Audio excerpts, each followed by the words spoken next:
You're now live on YouTube.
tested versus does, and we know that if we have. Yeah. So we also know that like a doe has a much longer lifespan than a buck on average. I mean, mature bucks that are running hard and have high testosterone die way sooner than 75% die between 3 and 4. Yeah, 75% of your buck population isn't going to live past 4 years of age, even in an unhunted population. You'll have those that live 11, 12 years old who, in my thinking, they are gonna spread, if they are infected with CWD, they're gonna spread something far more across the land, and they live with other populations of dogs. I just, the biology of that is a little backwards though, because even though bucks, like most bucks in Montana do not live past age 4. The sample of bucks we have is 3.7 times more likely to be CWD positive than the does. So there's a lot more does, that is true, and they live longer, but they also don't move as much during the rut. And so that is the thought of why bucks get spread it and get it more, is because they're moving and being exposed to it. And if here, if we have CWD, there's nothing that we are going to do, hear it, slow it, or stop it. It's here. Every deer that's on the landscape has the potential to eat a blade of grass or a woody browse that has the prion in it, and go shed it over here a mile away, and the next deer that comes along will get it. The coyote will go eat a dead deer and spread the prion around. But we're not getting away from it. It's here. We're gonna have to learn. We gotta live with it. We're not gonna wipe it out. We kill every deer there is. It's still here. It's on this landscape nearly ever, as far as my research has come up with. So can we hold on a second real quick? Can we? Colorado lost 40% of I can't remember what deer herd it was, took CWD. They knocked the back, they lowered the age of the deer, they lowered the age of the bucks, and they reduced the prevalence. They're not gonna get rid of it, but they're keeping it. And as long as you keep the prevalence somewhere around 5%, you can keep it there. And that doesn't kill your herd. And in captivity, they're raising deer that are resistant. That's right, in captivity. You don't know what that means. Well, they could still have the prion. This is a rabbit hole. Yeah, it is. In the wild, the deer in Montana, the majority of the bucks don't live past 2.5.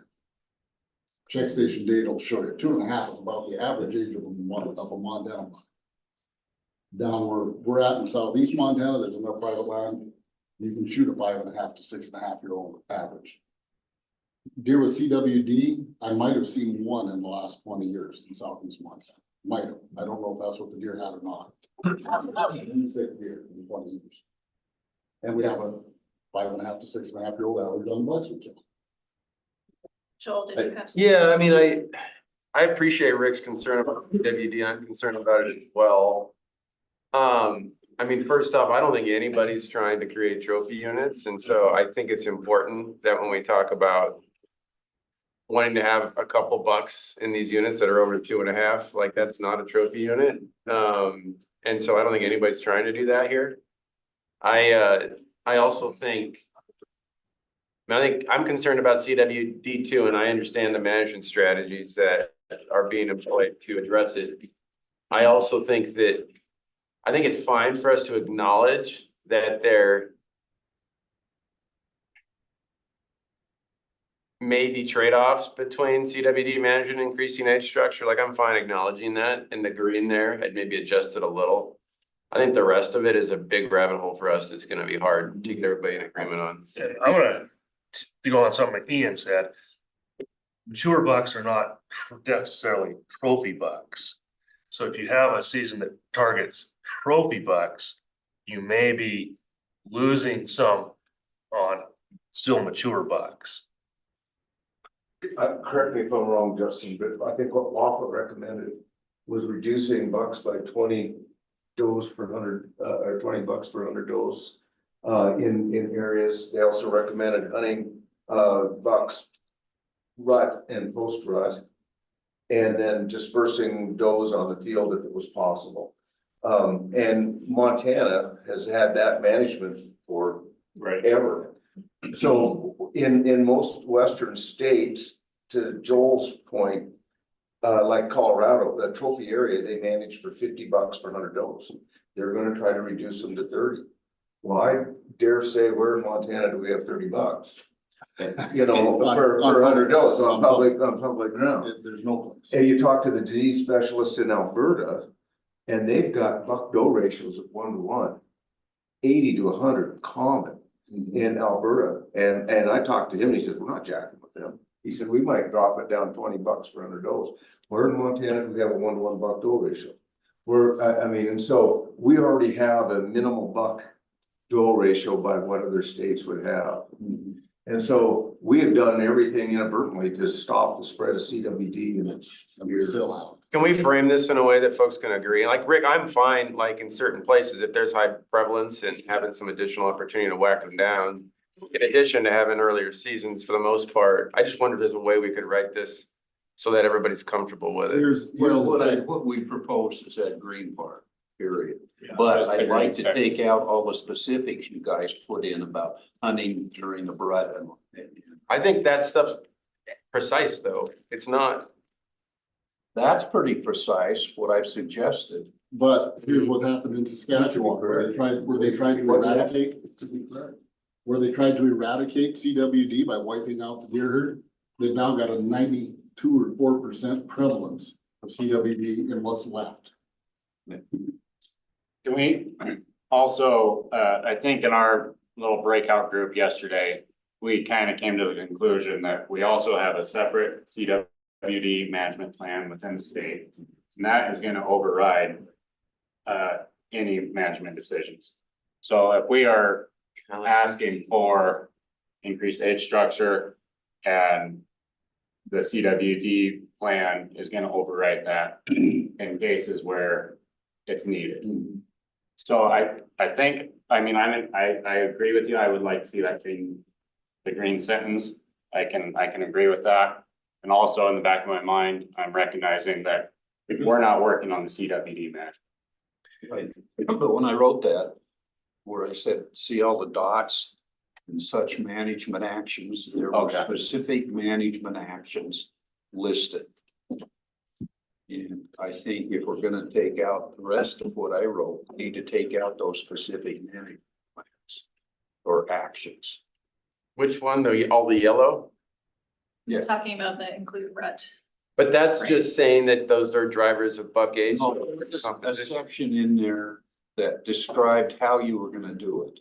Oh, that's all been parked in the action items down below to consider later. You know, that's not in our statement plan at Cause all. I didn't have. It was down, I just had to scroll down. Yeah. Can we park this and talk about it later? Keep the All green. the yellow, and just them. take the yellow out and leave the green. I'd like to adjust the green, but I like the premise of it. Sure.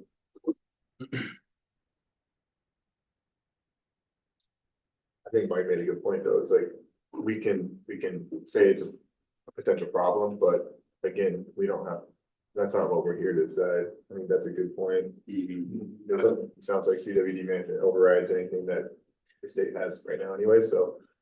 I mean, could we say that we recognize that CWD management may result in decreasing age structure? Or decreased? I mean, You're just trying to restructure the green sentence. yeah, Actually, a trade-off between CWD and management. that's fine too, I guess. I guess why don't you like it the way it is now? Well, potentially it's okay. There may not be. I mean, one of the things too, like, I think prevalence matters. I mean, to your point, I think what was in there is, I don't necessarily think, there might be places where the prevalence never gets high because of soil type or some other unforeseen reason, like the Black Hills, for example, in South Dakota. CWD is present on that landscape, it's never become highly prevalent. For some reason, because of the soil type, people don't understand, like, it's just not like widespread in that deer population. I don't think it's the genetics. I actually think it's stuff, they're finding that soil types will hold the prion. And it'll come up through vegetation, and there's certain landscapes where it's not happening at a widespread rate. And you look at like down in the Ashland district, for example, that's way more similar probably to the Black Hills than it, you don't think so? Okay, But anyway, there might be places,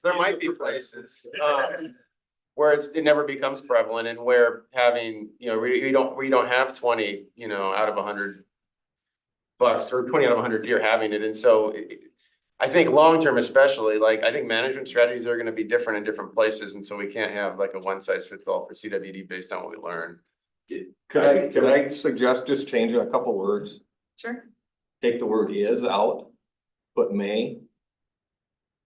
And then after potentially, put the word be, Yeah. It's. because we don't know. What is it? I think it's a. We're not, Okay, that's right. yeah, I don't want to make a statement that I think. Yeah. That I know something, because I don't. I think what we're getting at though is. We're addressing the CWD problem twice in this sentence. So that's saying, hey, we know about it, we know it's a problem. And I removed potentially because it's a bit. Yeah. There you go. How about Yeah, that? I like that, I like the way that's worded better. I like that Is better, this good too. to your concerns that you were trying No, to, that's, okay, and but you have to realize how sensitive I am after watching a whitetail herd go from 1,400 to 140 in 5 years. Okay, the potential is really But strong. unless they tested every deer, you don't know if it was EHD killed half of them. or EHD. 3/4. Well, they did find, the rancher did find over 100 dead deer laying in this field. And I don't think he's starting. What time of year was it? Yeah. so in the interest of moving on, can we all agree that this is okay to include? Yes. I like it. Okay, I have a couple little things I noticed. yeah, They're they're very small. are they gonna open giant round? Nope, they won't. Where's the one where we mentioned technology? Right there. You mentioned it. Yeah, can we move technology? So I think it should be rut hunting and season dates on a general license, comma, technology. How about advanced technology? Hold on a sec. On a general license, yeah, that's right. Technology, comma, There it is. CWD. So we just, Drug deer off your deal. there we go. So just remove that. No, just remove and season dates on a general license after. I mean, it's No. crazy. Just, I was just reordering it, not taking, so, Well, Um, it's- Reordered it. You left Okay. out predation. yeah, you left out predation.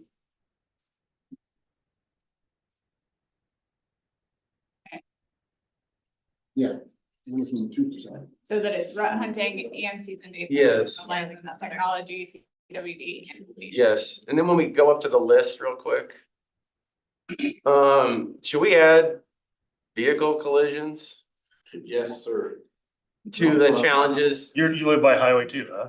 I live on That's 24. a good one, yeah. Yeah, they killed half our herd, the cars did this year. It's crazy.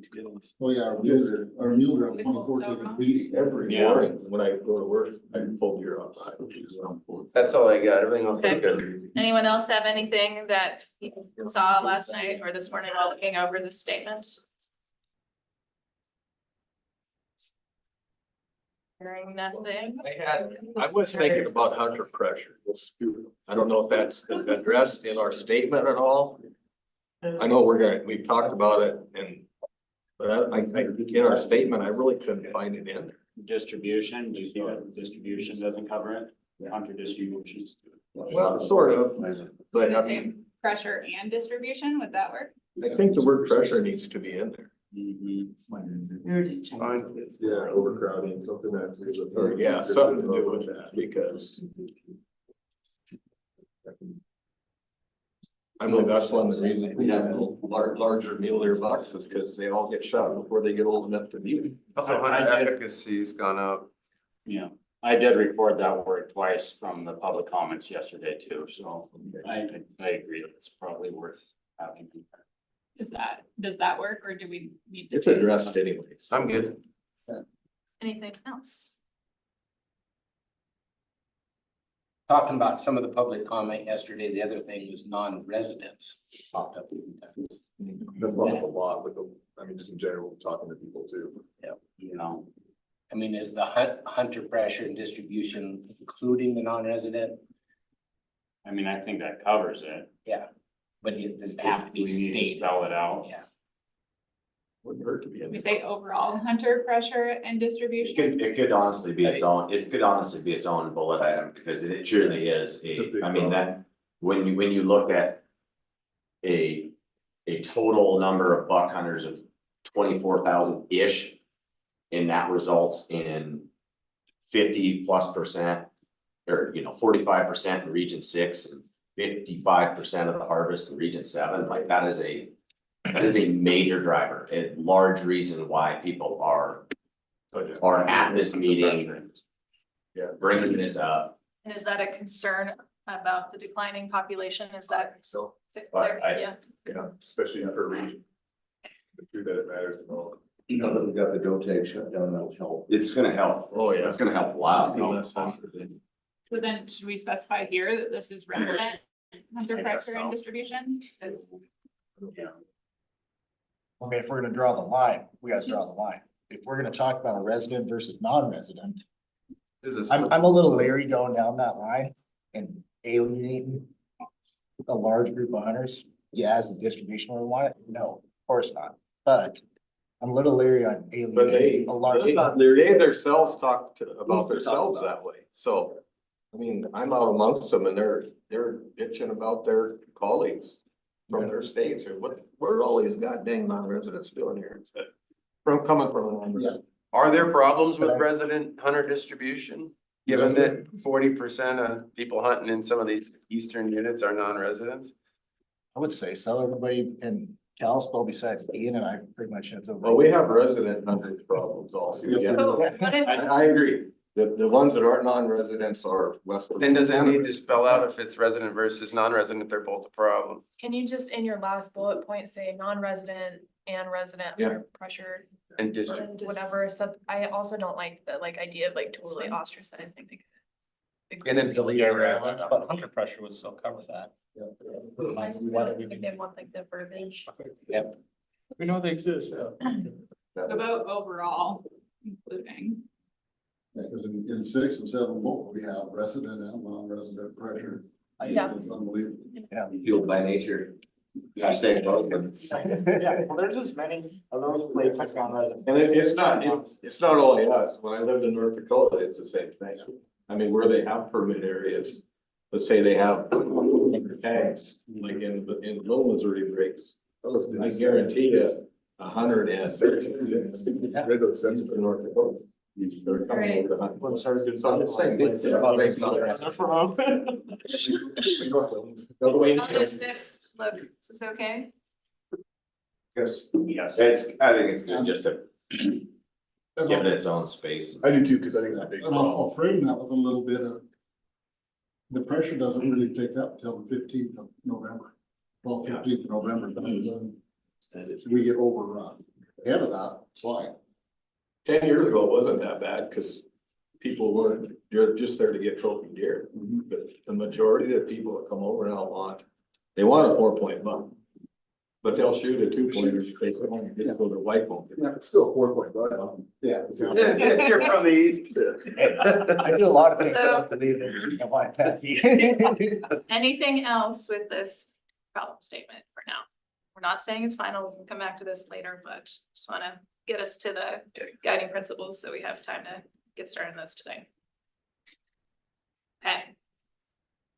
All right, so we're gonna take, Justin, do we still have those 2 rooms over there? Yep. Okay, so I don't wanna walk. over. What do I need my galoshes on? I I don't, think groups 3 and 4 are heading over today. yeah, I- Yeah, there you go. There you go. Enthusiasts can't walk through those, you know? Oh. I'm too sure we haven't made more headway. in the last I never said I. I mean, You all honest opinion, we made more headway in the last 2 minutes or 15 minutes than we have in the last 2 days. We got I a long almost- way to go by, so that helps. just a continued group discussion, I don't know. Yeah, that's group one. Chaos or too much stuff. No, we're okay. That might be hard. Yeah. yeah, I feel like at least sometime, we'll probably just break out once, but I think it'd be a little easier to walk through some of these, identifying objectives with small groups than as a whole group. Yeah.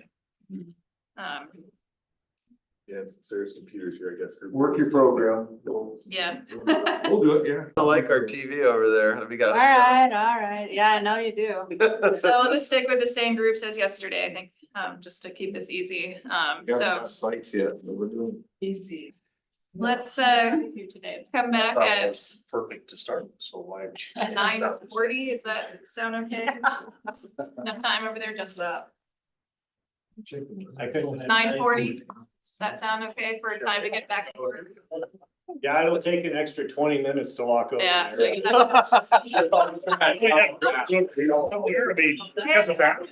Before you go anywhere, if you have your hotel receipts, please bring them to me before the end of the day. All right, We got some dog sleds coming. thank you. Come back at 9:42. Mitch, we got behind us. Got the words. Heck, yeah, but pretty good. Watching. Yeah.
Yeah.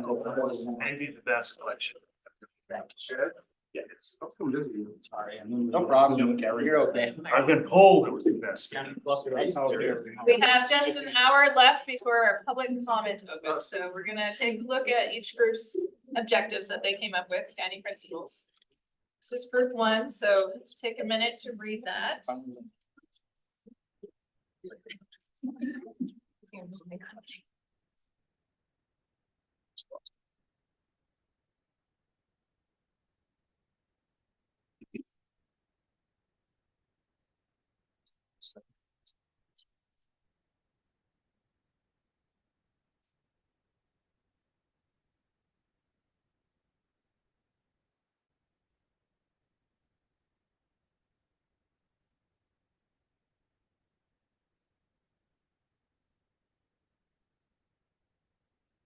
Does the order mean anything?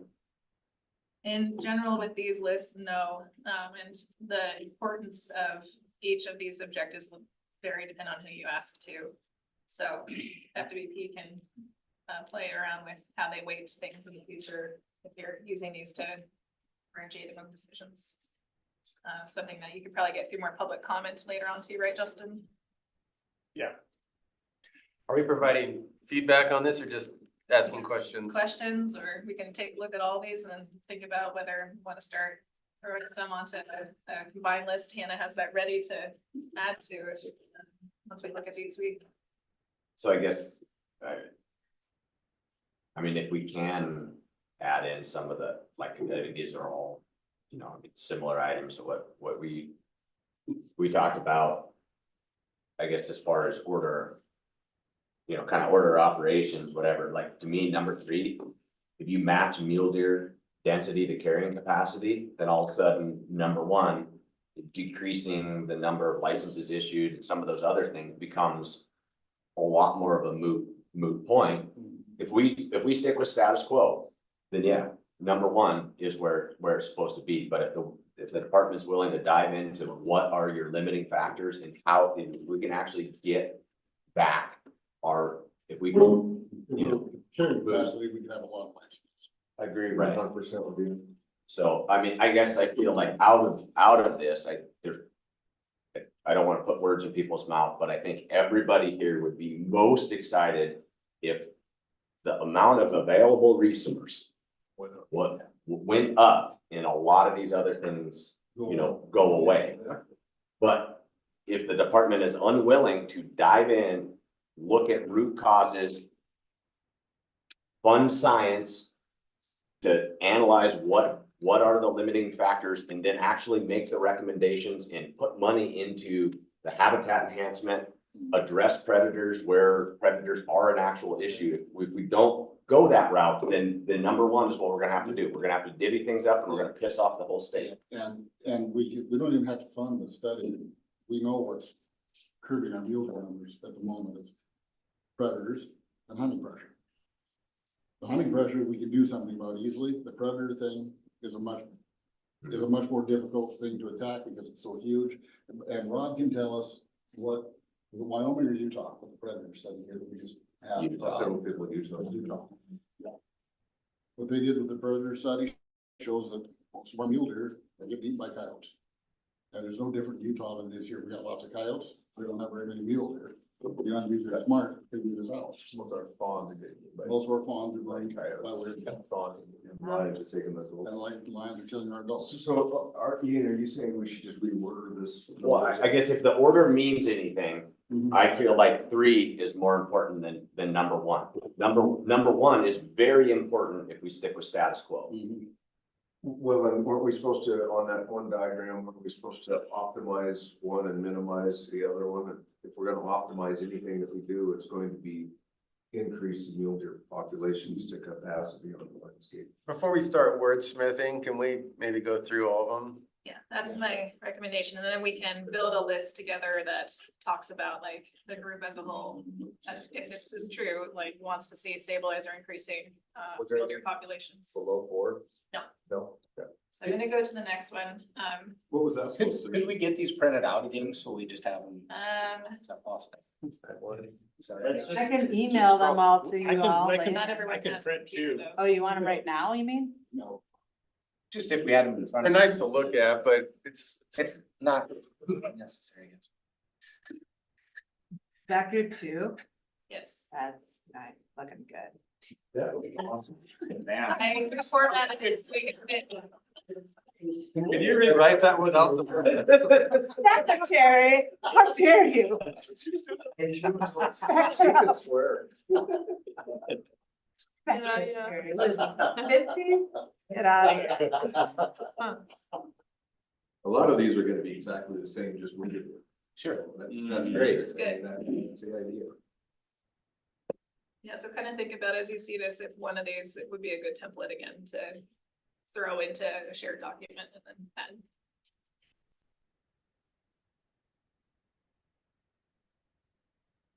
I like what we put in ours, but I like that first one that you put up, for me was easier to read, numbered bullets like that.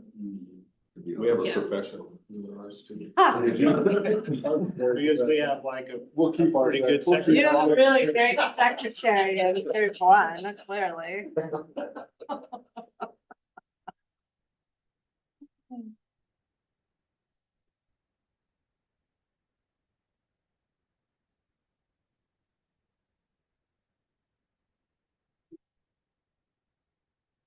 Yeah, there's definitely good stuff in this one that was on the first one. What'd you say? There's good stuff on this, reporting, partnerships, Yeah. there's stuff on this that would fit well also, Yeah. trying to implement. Could you guys go into a little more detail on the mandatory reporting with your thoughts on incentives for compliance or consequences? for yeah, just, non-compliance? I mean, a couple thoughts that came out is like, I think there's a concern about making the consequences of not reporting so great that the legislature, reacts to that. And so maybe, I mean, I think not allowing people to buy a license until they report is an important consequence, but instead of like just piling on consequences, maybe the department could have an incentive approach where they do a bunch, like a prize package thing, where they get a bunch of companies to donate products. And they can have a raffle off of that. They could even maybe offer a tag potentially, right? As part of a raffle tied to the reporting to get people to report in a timely manner. I mean, it seems like that they could do. Look, I don't know, I think the people that are gonna respond to positive reinforcement are the ones that are gonna fill out the thing regardless. I don't know. I People think- are, I I mean, think a big we stick do is raffles. It's a sheep tag if we do. Raffles, people are suckers for raffles, man. I mean, it's amazing. Like we do stuff like through my work where you try and get people to do things that's the right thing and then you add an incentive on it. It's amazing how motivating it is. we had a deep discussion on it and basically we just left at that because Yeah, we need well, input, what if the final words come out as, we're open to, but we just wanted to encapsulate that, recognizing there needs to be a deadline to put the data into the biologists.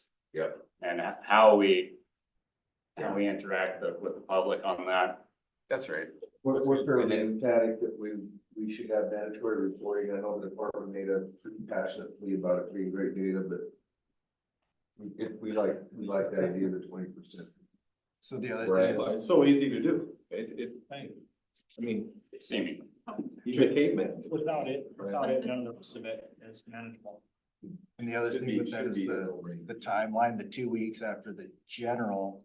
I'm just curious with that traditional muzzleloader hunt, are you guys seeing any significant effect in population with that muzzleloader hunt, or is that harvest negligible in the grand scheme of things, Justin? The latter. So, The participation in the harvest at present is very low. I do think though that there was a real shortage of muzzleloader availability during COVID. And like Traditions just came out with that Shedhorn line, so the market is responding to the opportunity by creating products for hunters that were not available the first couple of years of that hunt. So I think it'd be worth watching to see how that changes. I think it's Well, gonna, you can- it's gonna expand. You I could, think we also recognize that we have late season shoulder hunts, so yeah, maybe we need to alter that timeline. We Not- just maybe put not. Something. just 2 weeks after the close of the hunting season. I mean, it might be, if it's a waterfowl season that closes, I think you should still have to report. What did you kill? How many birds did you go out? I mean, the impacts of, I can guarantee upland bird hunting. As far as, you know, what is the pressure of an upland bird hunter with 5 Springer Spaniels running around flushing birds out, you know, shooting all over on public land versus one mule deer hunter that's sneaking up and down coulees, like, you know, I mean, that's valid. at that point, we could almost go by the end of the by the end of the license. March 1st. Yeah, March 1st. yeah, something like that. That's when you can do your. Are we ready to look at group 3? Sure. Not that I don't wanna talk about water. So we added a little preamble to the top about, obviously there's trade-offs in all these things. You know, and ready for us to scroll down. Outdoor research to other groups, is there? Our thought process there was private landowners might be less inclined to allow FWP on their property when compared to I see what you're saying. like research institution. You're not talking about just some half-baked research lab coming up with findings about CWD, okay. So that'd be like MSU or U of M. Them have or a- even Gotcha. potential like You're saying it. Western starting. Not the captain, not the captain gears industry. All the cat cans in Eastern. I know what you were showing up.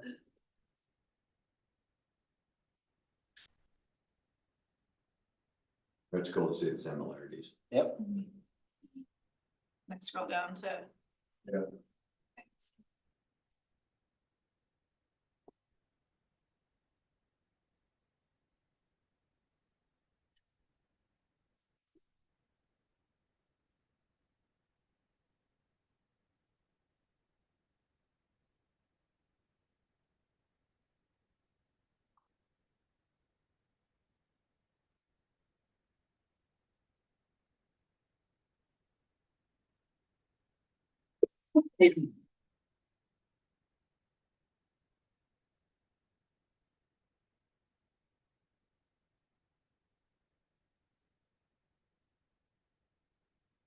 I feel like it's just barely in there, but I appreciate that there's increased enforcement in there. I feel like that could be a whole nother thing of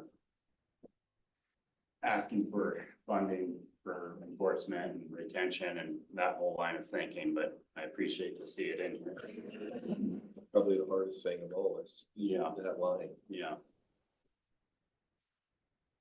Yeah, you'll notice sometimes there's means to an end is also an end in its own right, the way we were thinking about it under different contexts, so. We brought up funding a lot and other stuff. Is it valid to add in a bullet point or something to explore some sort of, you know, self-funded or some sort of additional funding to kind of take care of the fiscal note that comes along with some of our recommendations? Or I get tag price increases that. I guess I'm all about having a well-funded department that is able to actually respond to people instead of saying, well, that's a great idea, but we don't have the budget for it. Sure. Yeah, can look at opportunities to raise revenue to fund this work. Yeah. Yeah.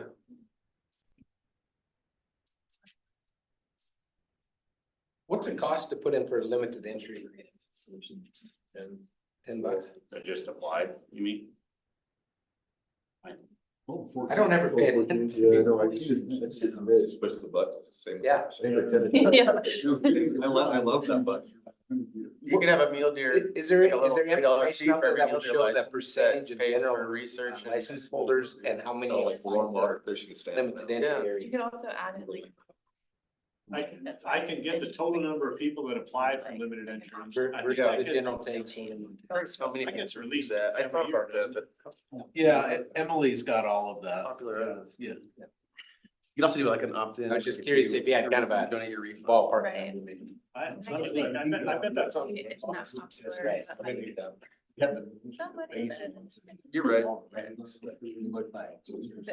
Like one level extra. And then really want that. Extract it. No, I Bring that in. agree. All this- No, I get you. Yeah.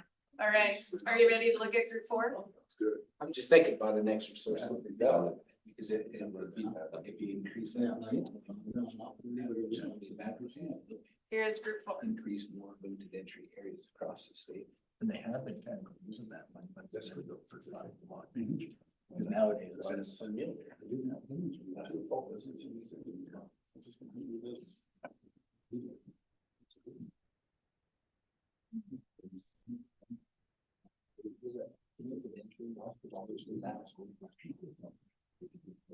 I think that all goes into the ISIS account. I don't think there's an earmark associated with limited. So the Fish and Wildlife Service says they don't like. earmarks. Where were you getting at on the proactive versus reactive management? Robertson funding, which is massive. Support.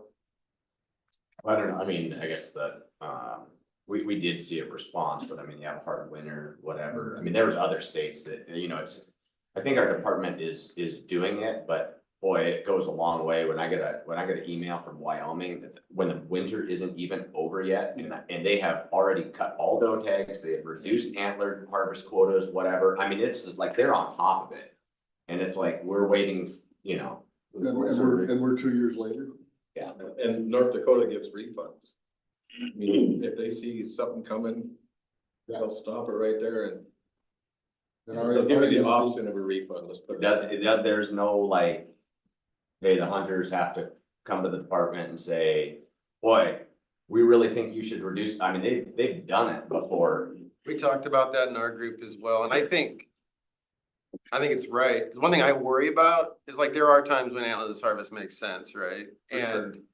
But when it's happening at the wrong times, it actually makes it harder for the department to do it at the right times. So we found out in Region 6, this was probably the wrong time, and in 2011, after every whitetail on the Milk River died, so they issued 1,200 doe tags, and then they sold them. There were 1,200 deer left in Region 6. What I was wondering is, in our little talk,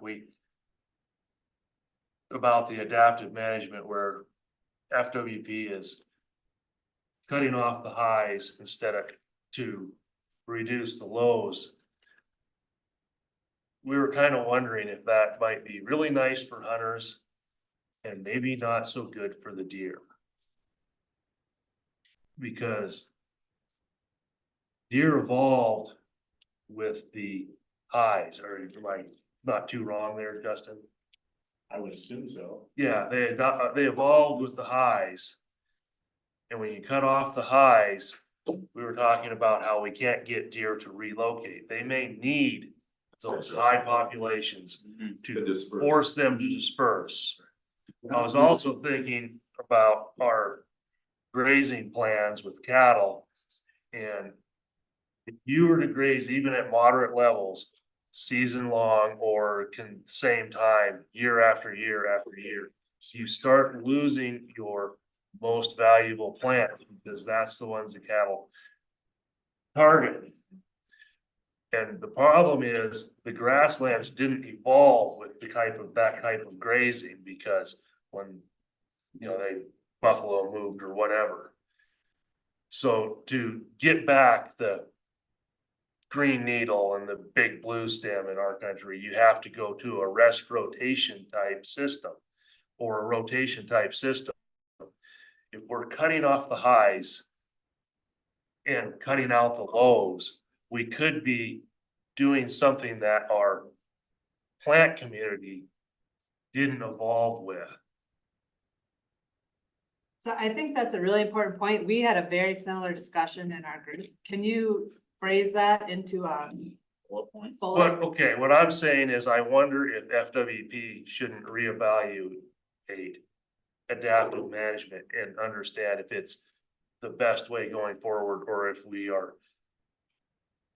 have implemented adaptive management for hunter satisfaction and maybe not for deer herd quality. So maybe consider management strategies that will encourage deer dispersal and Consider implications of adaptive management to deer distribution. Well, what I'm saying is we need to have management for the deer, not for what the hunter wants. Well, that's what we've done so far in this state, is socially managed. Yeah. But no, in all fairness, the department's been proactive and that's why they knock the highs highs off so that you won't have those big death losses. Right, but maybe that's not the way to go. Exactly. And But so everybody's pissed off when it's in the trough, though. Well, yes. And that's where we are right now, and so. So we need to explore the benefits of a high population. Or Can I, maybe a low too. can I raise the point that the impact on landowners, I would like to hear. You know, isn't that I understand that. part of the reason why we are I understand. aware of the highs? I understand that the landowner things have gone down, but I would also say that the landowner complaints have probably gone down because the value of mule deer has gone skyrocketing up. You know, I would say that is probably over. So they're more. The reason the landowner complaints have gone down with adaptive management is not because the deer population, but because landowners are much more tolerant when you can sell one for $5,000. Are you saying also that Now, like when can it's, you when add it's the word high, that dispersal and that will help distribution disperse somewhere private in there? land deer back into like your into the custard, right? Cause there'll be competition. Or yeah, you could disperse private land deer back to the cluster, or what I see is some of the poorer habitat on the cluster is almost deerless, and it may be just because we're keeping the doe numbers down on the prime habitat to where they never have to move into the poorer habitat. That's a fair point. I mean, some of the stuff we were talking about in our group in Wyoming right now. With the crash in the Wyoming range herd, like they're actually gonna look at how deer recolonize areas where they've been hit so hard to see how they come back to some of those places and if they'll come back. And I mean, I think if you have places where there's like 2 does left. Like keeping those does alive makes a lot of sense. So you can actually get some population back in that area, right? Yeah, but I guess, one thing about this was I don't know if any of you know Dave Pack, but he was a researcher at FWP for almost 40 years, and he's like the most respected mule deer researcher. He's like the grandfather of mule deer research. You know, he was one of Mackey's students and continued. So his hypothesis for why in western Montana, after some of the recent hard winter crashes, that we didn't return to the high highs.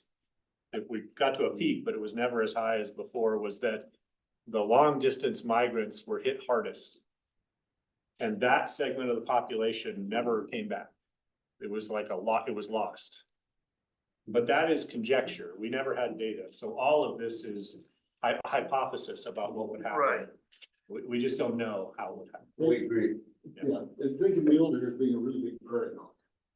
If you have 8 prairie dogs in a section, they don't move. They stay right where they're at. When you fill that section with prairie dogs, what do? They expand their boundaries, so they'll move miles sometimes. I've seen prairie dogs 7-8 miles through the roughest stuff you can imagine, looking for someplace to go drill a new hole.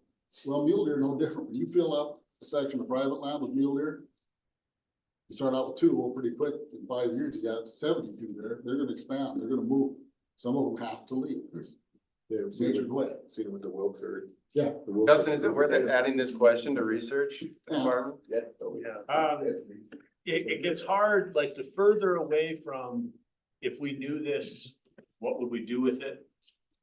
The more we get away from a direct and short answer, like here's what we would do with it, the harder it's gonna be to get funding and get it going.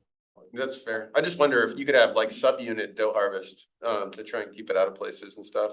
I also think we don't want to end up with like the famous Kaibab situation where, you know, they eat themselves out of house and home and there's no habitat left, right? And they crash so hard and they never really, takes them forever to come back. Your subunit doe harvest would be the damage hunts. I mean, you have that already.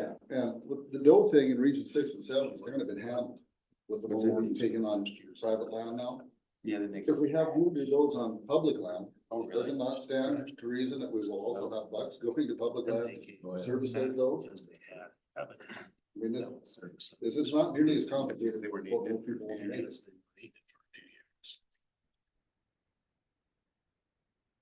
On that second sentence, revisit AHM framework, I think that means revisit the purpose of AHM. Or the intent of AHM to reduce the highs and the lows, or to dampen the highs and the lows. That's what you're talking about, right? Not to dampen, Dampen the to highs. allow to increase. Right, like, so the purpose of AHM is Smooth. to smooth it out. Right. And you wanna revisit whether that's a good idea. I think, yeah, it should be revisited, Okay, whether that's a good idea for the deer. because it just said revisit AHM, I just wanna make sure that somebody else can understand what you meant. And the thought there is that a higher high would create a higher low, is that the thought? Yeah. Well, the problem is with HAM now, we can get down into a period where we're so artificially low on deer for, maybe it'll take 10 years for them to come back. Who knows? Our trigger could be, well, let's see, we've had 8 deer on the landscape for the last 10 years, and now we've got 16. Time for doe season on public land again, where we're nowhere near carrying capacity. I think this comes with the discussion of defining what carrying capacity is, which is a. constant- Yeah, it's a, Yeah, And it's in eastern Montana especially, it's an annual thing. I personally, like, I support the premise of AHM. I think these folks are asking a fair question. Yeah, that's what I wanted to Yeah. capture. Yeah. So I think we have some language up here that maybe captures what we're talking about. They come back so strong. Big fat does though, big fat fawns. yeah, bad crashes. Yeah. We wanna go back to groups 1 through 4's drafts and look at, Do we have like, yeah, common concepts that emerge through everybody and then find the ones that go with those and mush them together, see what works? Is that how you do it? I think the commonality of it is everybody would like to see an expanded population within the capacity of the range. Maximize population within environmental limitations, I guess. so this was some language from group 1.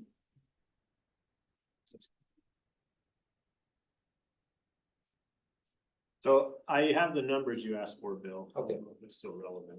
You wanna know? Yeah, please. So the total number, sorry, I should have been ready for this. The total number of individuals that had a deer hunting license last year, 192,850. And then the total number of first choice resident applicants was 26,748, and non-residents 2,150. And there are more second and third choice, but that's irrelevant because there was nobody drew second or third. the So it's first like choice non-residents was 2,150. And those are for the restricted entry. Yeah. I mean, non-resident, does it split up non-resident versus resident? I'm sorry, I missed this. Let me see if I got that. For limited entry, residence is 26,748. Hold on a sec. Yeah. 26,000, how many? 26,748. Non-resident first choice limited entry is 2,000. I'm assuming deer and I'm assuming 2023. I don't know. I'm pretty sure I'm the deer. Not sure I'm the deer. Thank you. That 192,000, was that residents and non-residents? Yeah. Total. You see it. What we like about this one up here is the resilience. Like, so we're talking about kind of long-term maintenance once we've reached it. Awesome. If that could be added in to the other one. I had that. So, Hannah just found kind of common language across these that could include something like this.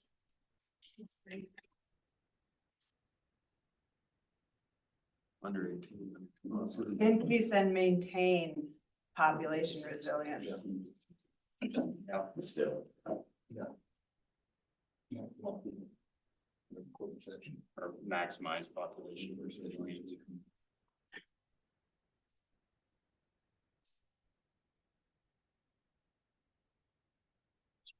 It's increase and maintain population and build resilience into the population, right? I mean, that's essentially. Increase and maintain populations and. To build resilience. So what did you say, Joel? You want I to mean- increase and maintain Populations and, and you're adding resilience. Where was our sentence? Yeah, it was good. Was it? It was, that one was good. I mean, I think resilience is important because that means that you're making the We were talking about to build. One you have highlighted. resilience within the carrying capacity. Whoa, reserve two. Yeah. They're just two different pieces of that thing. You want them back together. Oh, I want I think the resilience is important. If you have better habitat, Is that what we wrote? yeah. So. Alright, this is a little bit slow. Oh, I see it. Sorry, it's a previous one. I'm sorry, I missed that. Too much going on. Yeah, we're gonna switch to Anna sharing just because this isn't keeping up with what she's doing. Anna. Okay, so here are what we've pulled from the various groups so far.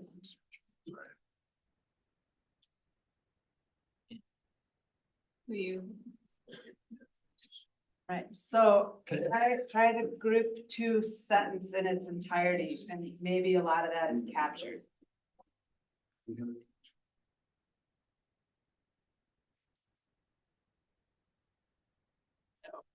The above 2 sentences are actually this one. Sorry.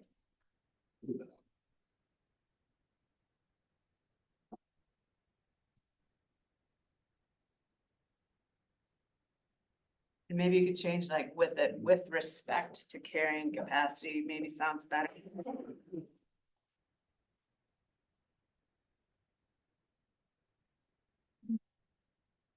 There we go. Yep. So then Like we it. would decrease or delete the top above 2. Yeah. Justin, were you saying in our group that you guys don't really like the term carrying capacity? I was saying that. Should we change carrying capacity to something like environmental limitations then? I think you're all hitting on the concept. You've already discussed it. So however you want to word it is fine. Just realize like if the word carrying capacity implies that there's some level we could manage towards, but that changes every year. And you all know that. That's what you're talking about. So Yeah, When I hunters wrote are it, I put in dynamic. carrying capacity. How many deer? do landscape have? Because I know it. What did you say, Rick? Dynamic? I put dynamic in front of carrying capacity. Yeah. But I think what we're saying is we want to make it less dynamic by creating resilience. Right, like a little buffers, yeah. And we're actually trying to But reduce the dynamics by doing habitat work theoretically and other things we could theoretically, Boost carrying. well, capacity. maintain carrying capacity, make it less dynamic. That's really what. It's so heavily influenced by factors outside of our control. Yeah, but weather, for example, right? Drought and harsh weather, if you have really productive habitat, deer should theoretically be impacted less by that if the habitat's functioning well.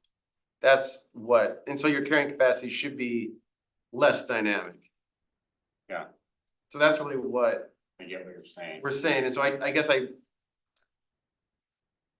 But there's still gonna be dynamics within it. you're right, but the resilience is trying to make them able to withstand those dynamics. Well, so maybe another bullet that's associated with this is something about what you're talking about, the habitat. You know, you're improving and maintaining resiliency in habitat to reduce the dynamics of carrying capacity in the landscape. And maximize nutrition on the landscape, I mean.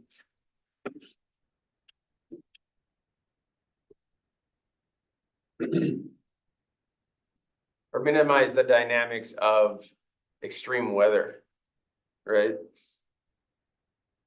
Minimize the consequences. To build resilience into the system so that deer are more resilient to extreme weather events, right? Great high quality habitat that makes deer more resilient to extreme weather events. I said it the other day, we're okay. That's a lot of words.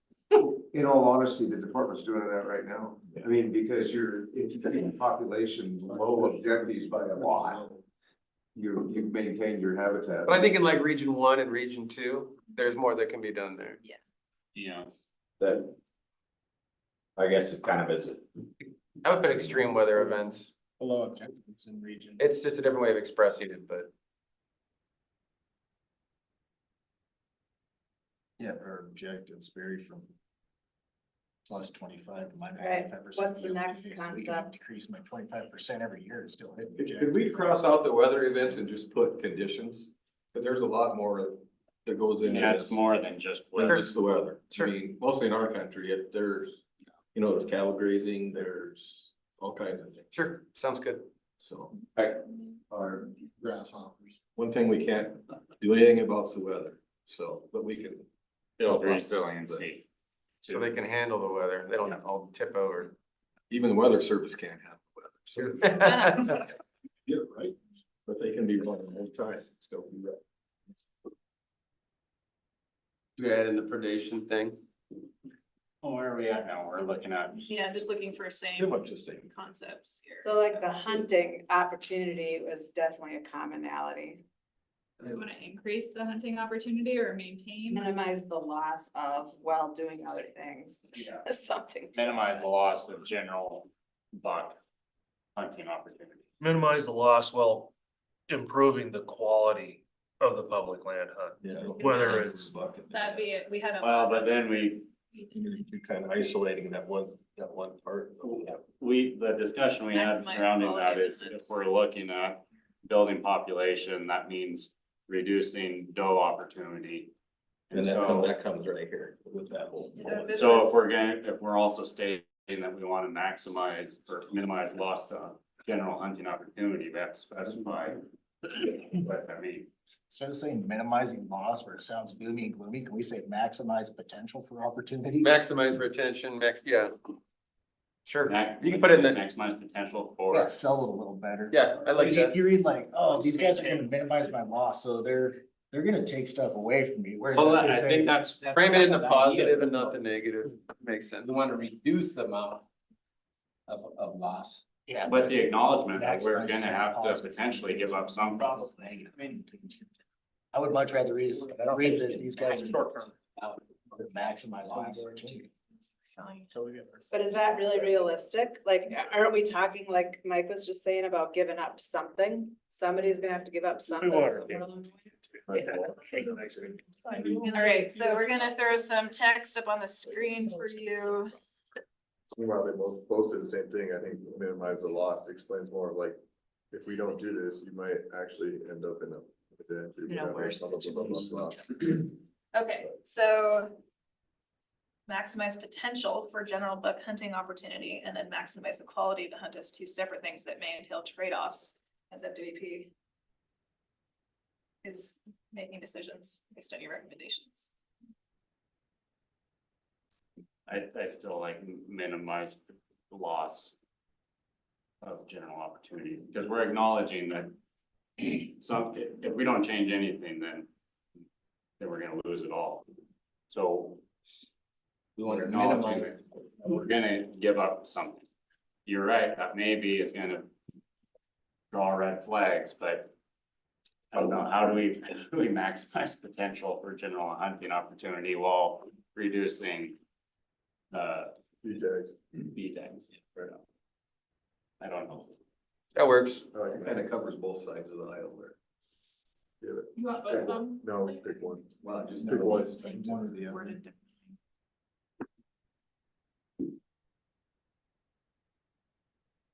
All in favor of. So is it fine to have both? I think we should keep more concise. I mean, we're saying the same thing twice, Pick one. I guess. I don't care, I'm not gonna die on myself. I think the same thing, the same way. Yeah. With different words. So leave it or take one out? Take one out. Pick one out, vote on. Which one? Alright, raise your hand if you like maximize. Raise your hand if you like minimize. Good work, Anna. Majority rules. I got this language of maximize the quality of the hunt. How about improve the quality of the hunt? Maximize means trophy unit. Well, but aren't we being asked to remove, improve and use maximize, minimize? I think it's okay to have some. But I don't think we wanna maximize, I agree with. cause the quality, the maximum quality means the only person there. Yeah, I agree that could be. And I think minimize overcrowding is too much too. I think it's to address crowding challenges. I mean, it's still okay to see a few people out there. You just don't wanna be fighting at the trailhead. You know, I don't wanna see anybody. But I'm the plan to do that, though. I've got, there's a lot of. but also we all want to hunt in the same spot. Yeah. All right, so these are the potential Seems like a means beacon on, to- they can find me later. Maximize. You know, I'd be bad about it, but I really wish I had seen Improve quality. Limited hunting during rut and sensitive regions, could that be earlier general season, instead of season change, could that just be earlier general season dates? Wait a minute, you guys told me I couldn't put in their specifics Yeah, I know, that's. about CWD. Well, we could remove Here's the- a whole section. Where we get into some specifics of things, potential. So, Yeah, we have a CWD section. Okay. Three that we haven't. We're not still in the beginning. What's a sensitive region? Are they getting their feelings hurt? yeah. You knew that one. Could it be limited rut permits? What does it mean? I'm pretty sure we've heard Eric. Refer them to me, I'll be in charge of you. Oh, yeah, He's okay. our guy right here. You're in charge of feeling? Make sure your secretary catches check that that down. Add HR guy. I've got one feeling and it's not good.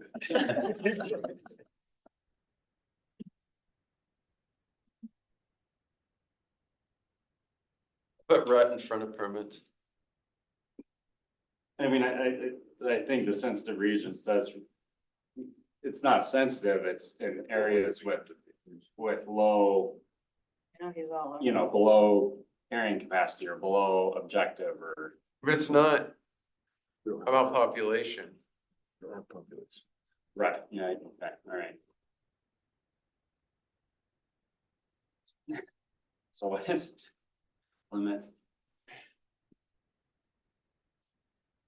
Do we have a sentence like this, group two? well, this was our We whole, do. our discussion about. I would say So what limiting would rut the hunting. goal- Very. Let's look at what the goal would be. Hunter. I would by I would limiting want it. to Can I limit make the a rut hunting comment about where it could improve the quality of the hunt. this list?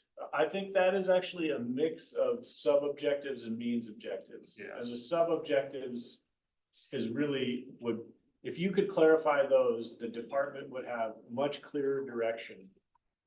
Like addressing, quality is, we talked about this in my group. It sounds like it's a function of crowding. Age class. The buck age distribution. Opportunity to be out there every year with your friends and family. And the deer population in the sense that if there's a lot of deer, there'll be a lot of opportunity for people to get meat.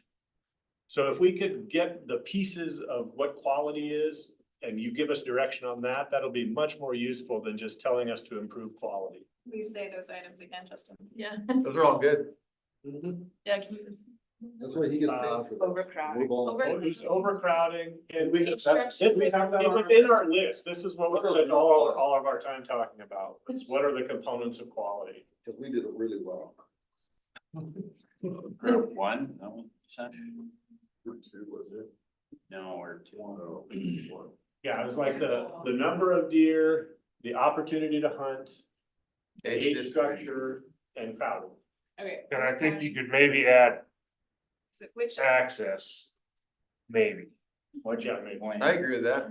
Is that you right is there? that number one that we're looking at? Yeah, as in the number one group. Yeah, but where's the list you're talking about? The 1 through 4 are all elements of quality. Okay, Oh, sorry. But then I don't know if you need all the others, means that we came up with, but Probably not. So can we, you know, I think it's redundant.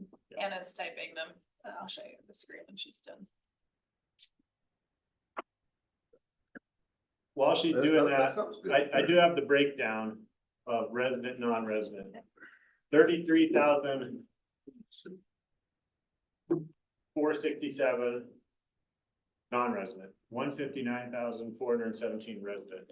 And that adds up to slightly more than the total because people switch residency in the middle of the season. Can you read that again? Especially not. They do, like, well, because, yeah, anyway, when you're dealing with numbers this big, there's always some. Absolutely. Yeah, I got it right. What was our resident number again? 33,467 non-residents, 159,417 residents. Are these just hunters across the board or is it deer hunters? Deer hunters here, people that had a deer license, yeah, Including the yes. It's a lot of non-residents. 2023. Yes. This is total licenses sold. No, total number of people that had a deer license. Total number of people. Yeah. Cause I think if, yeah, if Some of them you have look at all the licenses. there's, maybe upwards of like 40,000 or so, cause there's a lot of those people that get BK. Yeah. But multiple in the pocket, so it's 33,000 unique hunters. It's about with maybe 20%, Mitch. 50,000, 40, About 50,000 20% tags. out of the Yeah, thing. Doesn't sound the like. total number issued is in your. About. Communication. Oh, that's, I'm doing 60. These are the number of tag holders. Yeah, okay. So Justin, those numbers can be pulled, I mean, so what's the 192? On all hunters, that's all. Yeah, that's the total, but that total and what I sent you is slightly less than the sum of these two because Okay. people switch residency. When, like, they got a deer A as a non-resident, but then they got a deer B as a resident, and things happen. Yeah. That's crazy. So, I mean, look at Right. the resident kids. Yeah, it is. That tag for includes 20% of the overall. Yes. Yeah, about 5, 6. I think. Provide public access opportunity. That's All right, let's bring it back up here, guys, please. quality of the hunt means, also means the. So these are the things Justin was saying for group one. So, group quality of the hunt is related to these items. That looks good. Can I ask a question? Does the Fish and Wildlife have a goal in terms of the percentage of non-resident versus resident? I mean, 10%. that's 21% of all tags. Yeah, What did but that do? because people can just buy a deer license, they're not limited, or a deer B. A non-resident can. Do you know how many other, sorry, go ahead. Like, when there were enough deer Bs that there was like surplus or unlimited deer Bs, that's kind of gone away like this last year or this coming year. But there's a 10%, if there's a draw, non-residents are limited to a maximum of 10% of those licenses. If it's an over-the-counter opportunity, there is no limit on non-residents versus residents. And where did that 10% come from? Is that legislated? Yeah, or it's is a that- law. Yeah. Justin, do you know how many buck tags there are for non-residents? Yeah, It's in that I was gonna say, 24. he might know, he's raising his hand. So the B10 combo is the big game combo, that's deer and elk, that's 17,000. The B11 combo is the deer combo, that is 4,600 with another 2,000 on top of that for landowner set aside. How about the orphan ones? The orphaned ones are from the the Okay. B10s. So total is 23,600. Yeah. Per antlered. But then the agency also has the ability to issue a. What second- about, There's a about, second uh, buck youth? tag like in the Bitterroot. There's youth Um, combos. So there's some. Coming home to hunt, all that stuff. So come home to hunt, non-native resident, youth combo and college comes in at somewhere in between like 35 and 4,500. It's amazing to me that that was all off the top of your head. You can cite research, got your licensing. Yeah. But I'm not nearly as good as Emily. Yeah. There's about 28,000 non-resident buck hunters. Yeah, and some of those are not capped, like non-resident youth and then native relative or your resident relative. They Yeah. both had zero caps on any of those. So what's difficult out of those numbers is there's been what, like 2,000-ish orphan tags a year, sometimes more, sometimes 7. less. And out of those remaining elk deer combos for non-resident, they may not be hunting deer. So they don't represent a really- separate boot on the ground necessarily. Cause like I had our clients buy that all the time because it was easier to draw than just get the deer only. Deer youth. Well, good, then they're not using Last them. year was 1,076. What was it? 1,076 deer youth. So rather insignificant. Which is fine, yeah. My guess is over half of those are probably either hunting on outfitters or living out there. Yeah. Cause I have fathers bring their young kids out with them to hunt, and I know other outfitters do. Yeah. Are we addressing this resident, non-resident and That's what I'm asking, Because- is if this is where this conversation is at, I'm trying to. Yeah, I know we did in three. Come up and the with reason some Ben language. knows because the legislature was talking about this like in great detail. And so I know it's an issue because it went to the legislature. So we does should this decide where this text body stands. address this, or do you wanna propose something else for Hannah to add to the combined list? I feel like this body should agree on something for resident, non-resident, so we can have that. I mean, I guess the At least question I have is, I know you had something. your, Eric Just in put it on group one, you guys had. The pick your unit stuff. I guess how do folks feel about that? I mean, I'm personally more inclined to suggest it for non-residents than residents at this point, if we could have mandatory reporting. And if we need to make a change to residents later, we can. But I don't know where folks land on that. I'm fine by that. It hurts me. It hurts a couple outfitters I know who operate in 6 and 7 and in 5 and 7, but I'm willing to give something. I don't think, Something better for them. I don't think it hurts non-residents at all because they come with a plan on where they're gonna hunt. If you give them the opportunity to pick it versus, okay, there's 28,000 on the high end total deer hunters, and you take that and you divide it by 7. And you say there's this many region 1, this many region 2, now you have forced distribution. If you say you have to pick where you're going to come anyway, well, it doesn't matter. The only potential is if you had to pick it. I mean, the deer and elk, obviously, because there are people that come to region 3 in September to hunt elk, and then they show up in region 6 and 7 to hunt deer. So that would, boom, you're either basically, that is for a as far as a non-resident is concerned, that is a pick your weapon regulation.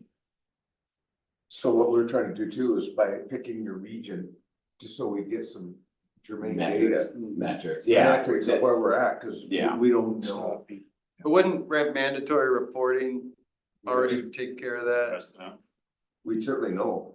I guess the question I have, do folks support having a non-resident quota by region? So you actually divide it up. Is that something we should go that far with now? Well, I don't. People get more I data. don't think you can put a regulation just on a non-resident without. Got it. You gotta do residents too. Yeah. That's why I'd like to get data on how many people are does hunting with Idaho that do that? non-resident tag. Yeah, Idaho has. Idaho is a non-resident, you have to So does pick your Wyoming. unit. Yeah. Residents have the opportunity to hunt. It's right, they have caps. So does Wyoming. Yeah, why we have But- teenage and.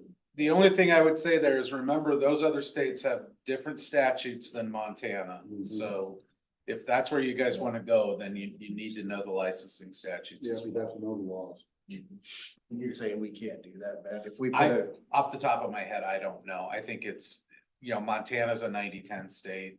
yeah, The USA Outfitters case and all of that stuff. Like states have a lot of leeway in how they treat residents versus non-residents. But there's subtext in there with, equitability and how you do all of this that I, just off the top of my head, I don't know. Emily So if would you- know, the director's office knows this stuff backwards and forwards. But again, I just, back to the purpose of this group, all of these means objectives, they're good to provide ideas. So you might even just say it, but yeah, Ben's right, we would have to investigate dot the i's and cross the t's. But what we really need are the guiding principles, like give us the direction, and it's fine to list some. Could we say manage, like distribution of non-residents by region. Right. So like in Idaho, for example, on December first, they have their general tag sale for non-residents where there's so many tags for non-residents allocated per hunting unit in Idaho. And then in Wyoming for like region G and H, those are general units for residents, but they have a non-resident allocation for those regions. So like residents can hunt there if they want, but non-residents are limited to a cap. And those of us living in 6 and 7 would like to see it done to the residents too. Because as soon as we get some quality, we can inundate. Yeah, I just don't know if I'm as comfortable with that. I just was gonna give you the warning, that's where it's gonna go. We'll go permits right after this. I'm not opposed to that either though. I really am not, but that's the next step. Yep, after you go to pick your region, For non-residents though, anybody, it doesn't matter. You'll be looking at permits. we haven't seen that happen in those other states. And they're doing I that. can tell you what happened in region, well, I can tell you what happened in Missouri Breaks. It was an unlimited entry archery permit for 3 years, 5 years. That was before me. Okay, it was, well, it's 3 to 5 years. And right after that, we went into limited archery permits. And that's what this is. And before that, it was just like the non-resident hunting now, it was crazy now.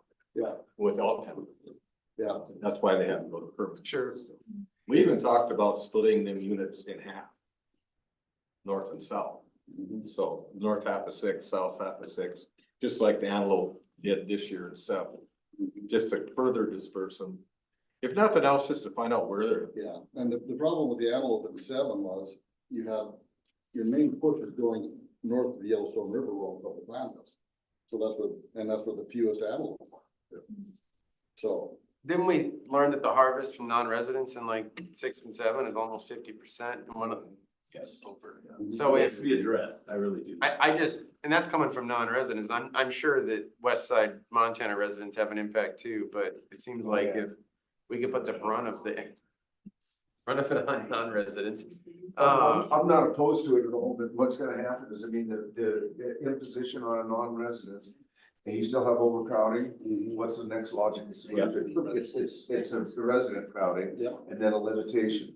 And I personally am okay with that, because I like to see allocation tied to resources, but just know where it's gonna go.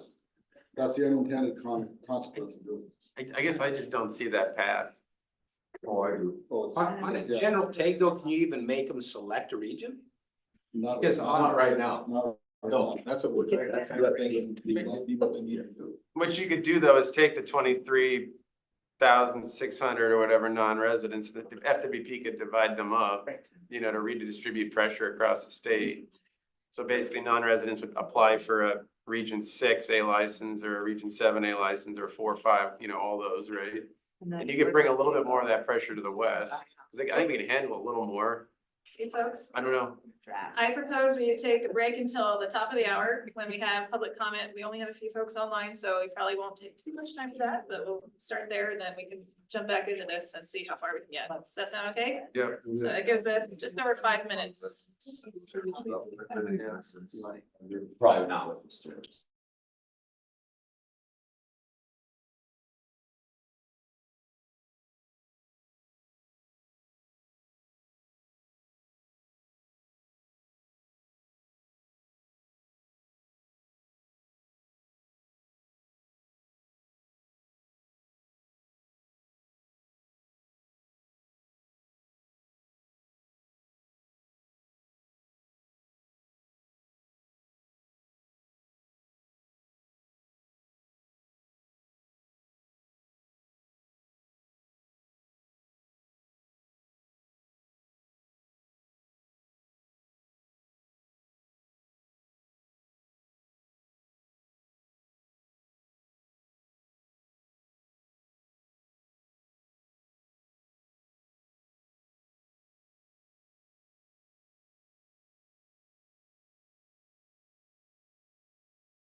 So we're gonna see about public comment. We have 3 attendees, so please online folks, if you'll raise your hands, if you'd like to address the group.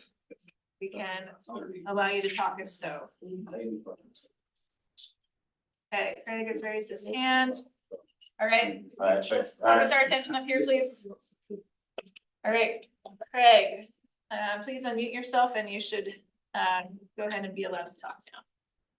I just had one other comment from, it's not related to yesterday, but I don't know where you've went with any education, but one issue that I've noticed over the years that I think is pretty much low hanging fruit, and I'll just state what I noted here, is that Fish, Wildlife and Parks should work with DNRC, BLM, and other federal agencies to identify areas where water availability is limited. They should promote leaving water sources on both before and after grazing. And this brings up other related issues that benefit all wildlife, including installation of bird rescue screens, overflow ponds, etc. I've noticed there's a lot of ranchers still out there that rotate their cows, and I understand why they do it, but they turn the water on just prior to grazing, check the water, and then when they move the cows out, they drain all the tanks, shut all the water off. And this is an Eastern Montana issue, probably more than anything, maybe some North Central Montana, but you can't believe how much, wildlife uses these tanks, and mule deer especially. And it's just low hanging fruit. It's just, to me, it's more of an educational thing. I think a lot of landowners just don't think about that kind of stuff, but we do just the opposite. A lot of times, turn the water on when the cows are in there. The cows have pushed a portion of those deer off of that area because it's loud and being used. And then they shut the water off when they pull the cows out. So you've got areas out here where they got to travel a mile or more to get water. Well, if you're talking about disbursement of wildlife and mule deer, that's pretty much low hanging fruit that you could really benefit. I don't know what your guys' thoughts are on that, but it's kind of a non-controversial thing. You can't force anybody to leave water on all summer, but if you educated them, I think a lot of people would be a little more proactive about it. So that's all I had. All right, thanks, Greg. I have a follow-up question for Craig on that. Are there any installations like guzzlers in Eastern Montana for wildlife drinkers? Not that I'm aware of. I've been through the Kaibab, and they'll give you a map of all of them down in Arizona. But in Montana, I'm not aware of. I've tried to push to install them, like up in Mukushka Park. We've got that dry ridge that runs to the east, and been some resistance with some of the fish and wildlife people that's not natural and all that. But I know like deer up there show up after a snow because there's water, but the deer density is really low because of the water up there. There's just a couple little spots where there's more deer because there's a pond by where it's been developed, but back to the east, there's very limited water, and they've got to go several miles to get water in a lot of those areas. I just think we've got grazing pretty much going on all over Eastern Montana. So that means, yes, we have water sources, but if they're not operated properly for wildlife, then it doesn't benefit them that much. And I think it's a pretty big disbursement issue, personally. Thank you. When we shut the water off on the private, they move to the public. Joel, regarding your guzzler comment, I know that's one of the projects MDF started working with BLM on last year, is replacing old earthen dams that have washed out, trying to hold more water on the landscape for deer. I don't know, but I'm sure the Arms had some involvement in that, but there are projects like that happening. Is it happening on a scale great enough to make a difference? I don't know, but I could get that information from Chris. Do we have an objective tied to water development? I'd have to talk to Chris Fortune, get the data on that stuff. I haven't been involved in it, but I could. Do we have more comments? Yeah, so let's continue with Jed or Travis. Did you have a public comment? Jed, I see your hand raised, so go ahead after you unmute yourself. Okay, can you hear me? Okay, thank you, guys. I've been kind of in and out of listening to this meeting here, and so I don't know exactly what kind of consensus you guys have come to on some of these discussions, but when I have been on the meetings and listening, a couple of things have come up, and a lot of it is due to taking the mule deer out of the rut. And I like to give you guys some considerations, both from a resident perspective and I think also a non-resident perspective. And that is that, as we all know, the majority of mule deer, maybe not the majority, but as far as hunter access, it's going to be on public land. And hunters are limited with whitetail hunting because the vast majority of whitetail hunting, at least in central and eastern Montana, is going to be on private land.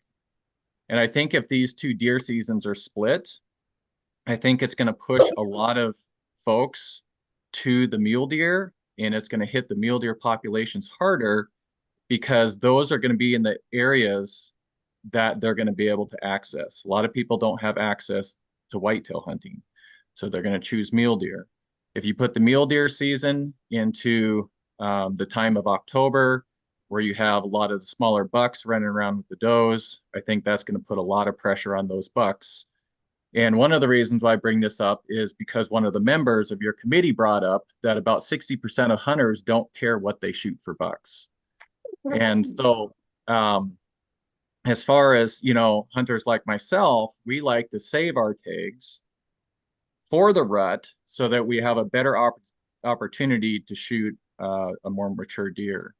And then secondly, when it comes to non-residents, I feel like Montana is more of a mule deer state for non-resident opportunities than it is for a whitetail state.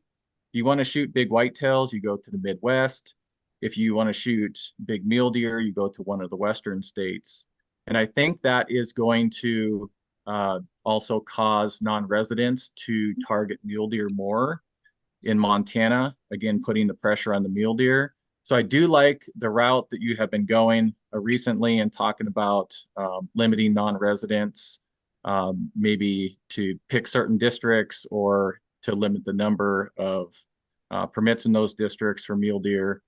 I think that's a good direction that you're going down.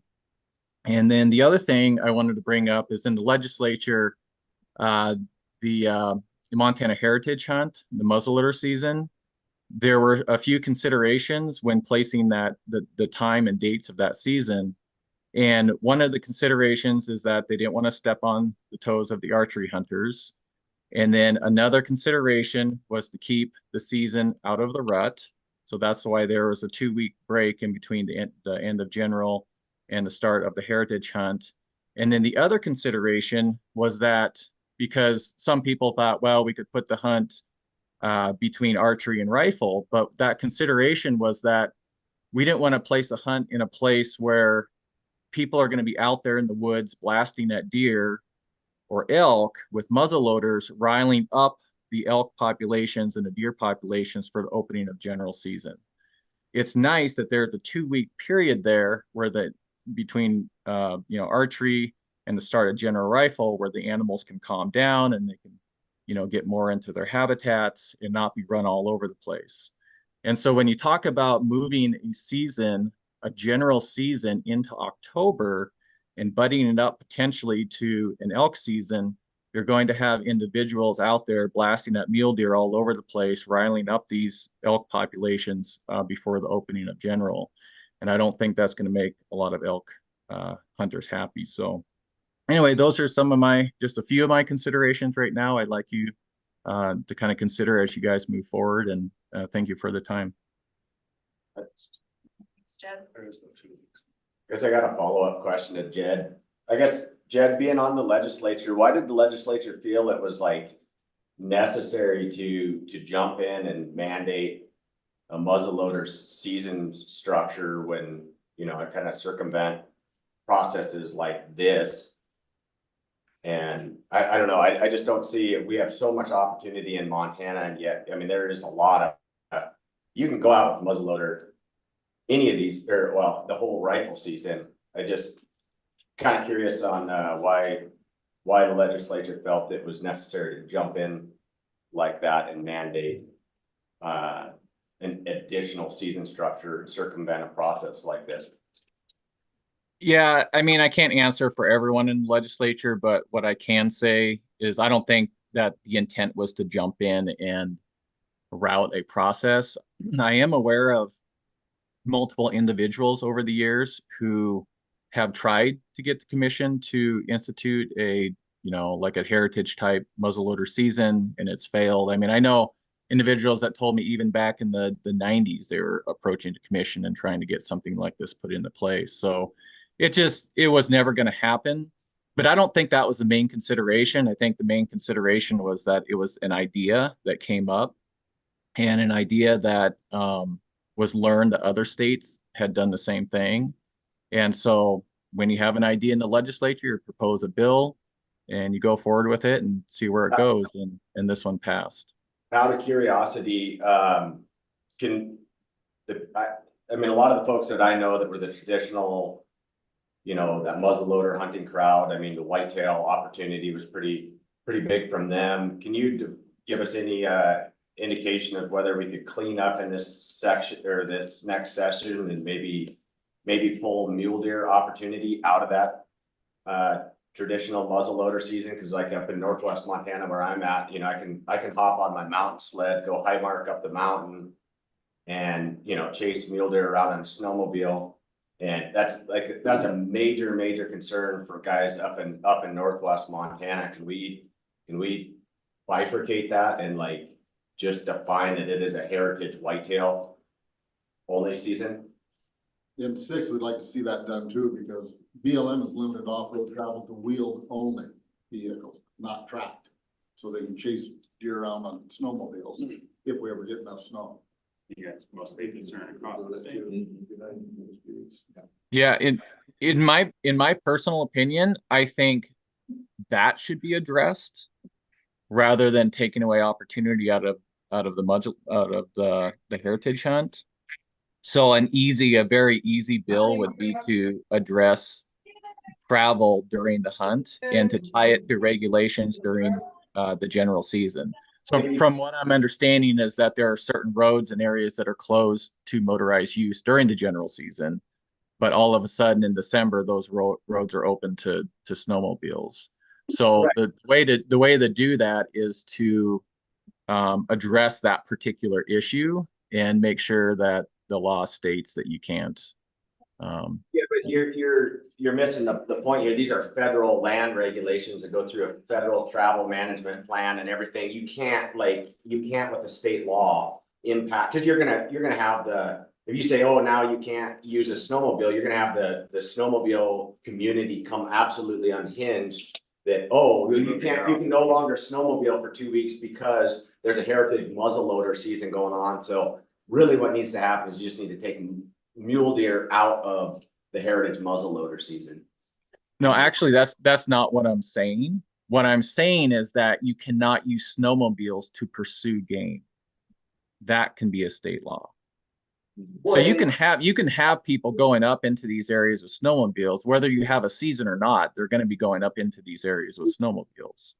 But if they're going up into the areas with snowmobiles with the intent of pursuing game for hunting, that can be made illegal, and that could be made illegal on a state level. Well, I think it already is. You can't harass. It's not like I'm chasing.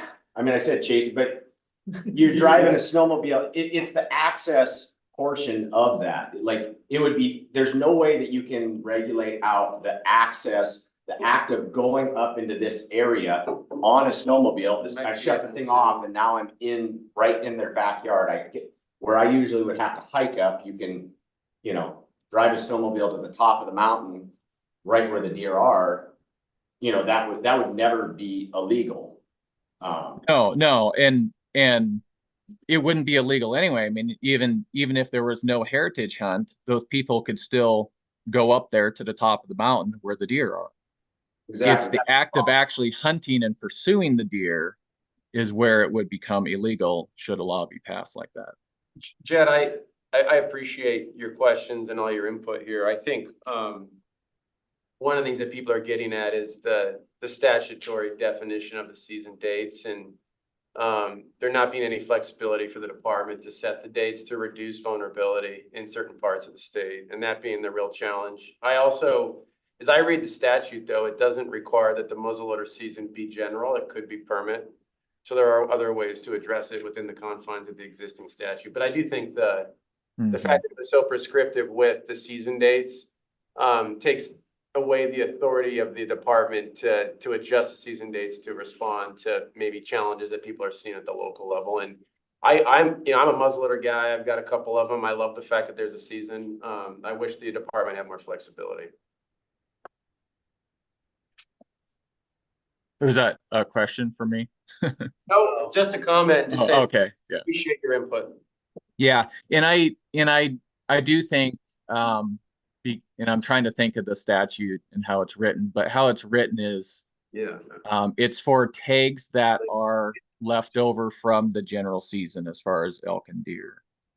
So, you know, if the commission were to change the regulations and let's just say limit certain areas or limit certain types of permits, that would automatically adjust for the heritage hunt, is my understanding of it without going back in and looking back at that statute. Well, just maybe something that you can talk to at the next session to try to include, you know, go through the right channels instead of circumventing things. Yeah, I find a lot of different opinions on that, honestly, so. But I appreciate your opinion for sure. Thank you, sir. Thanks, Jed. Travis, did you have anything you'd like to speak to?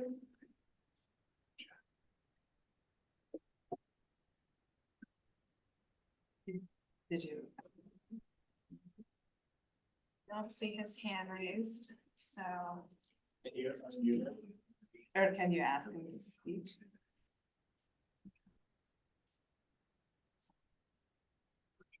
Travis, if you'd like to say anything to the group, you can go ahead and unmute yourself.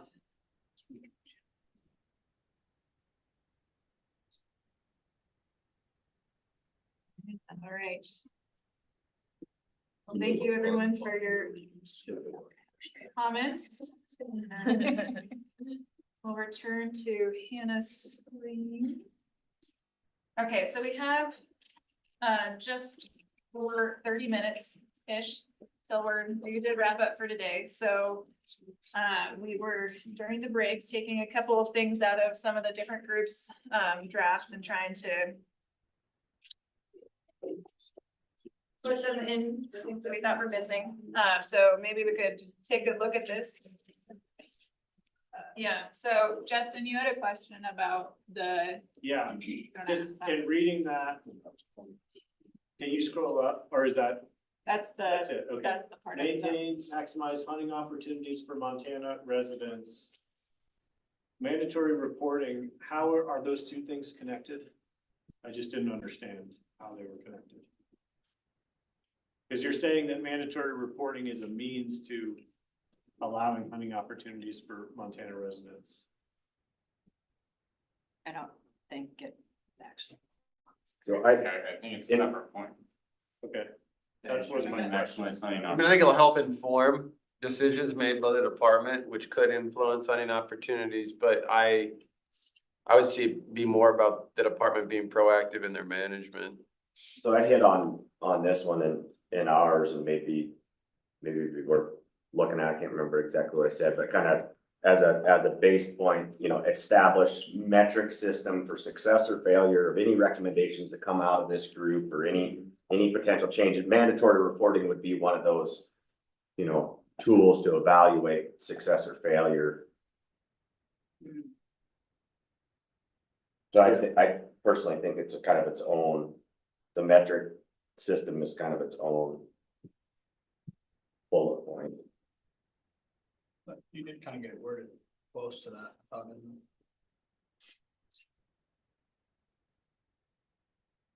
But I think he's saying that bullet there should be taken over to the left.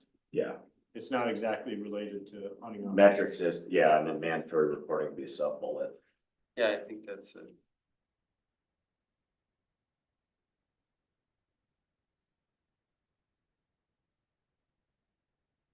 I think it's more than just a metric system for success or failure of management changes. I think it's a way to inform,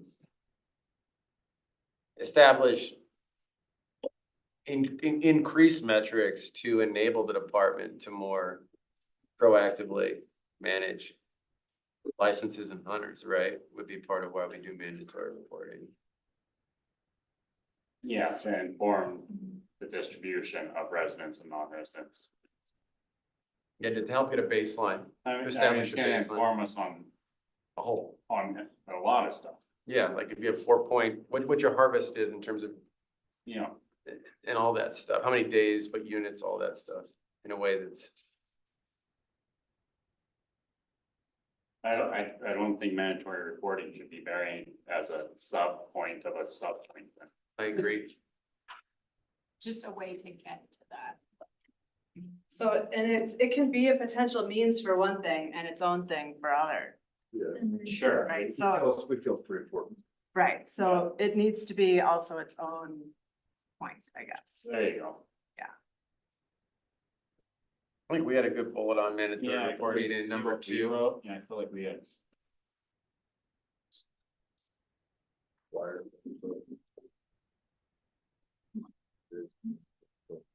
I would say increase, I'd say require mandatory. Right. Yeah. Yeah.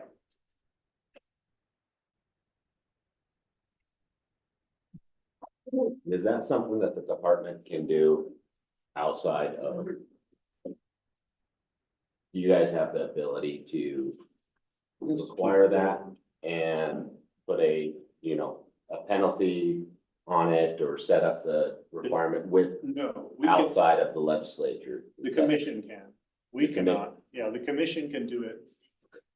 We don't. I'm not sure if the commission would have the authority to establish a penalty for not complying. I think that might require legislation. Perfect. Good change. You okay with that bullet, Ian? Yeah, I like that, yeah. Yeah, institute's a great word.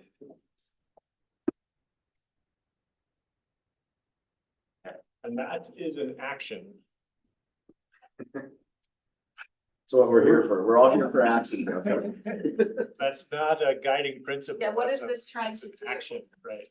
What is the thing that you're trying to do? I know you're okay with it. I'm not do that. Believe me, I get it. Okay. To better inform management, what were you saying, Joel? To better inform, Management decisions. To better inform harvest reporting and hunter crowding and management decisions.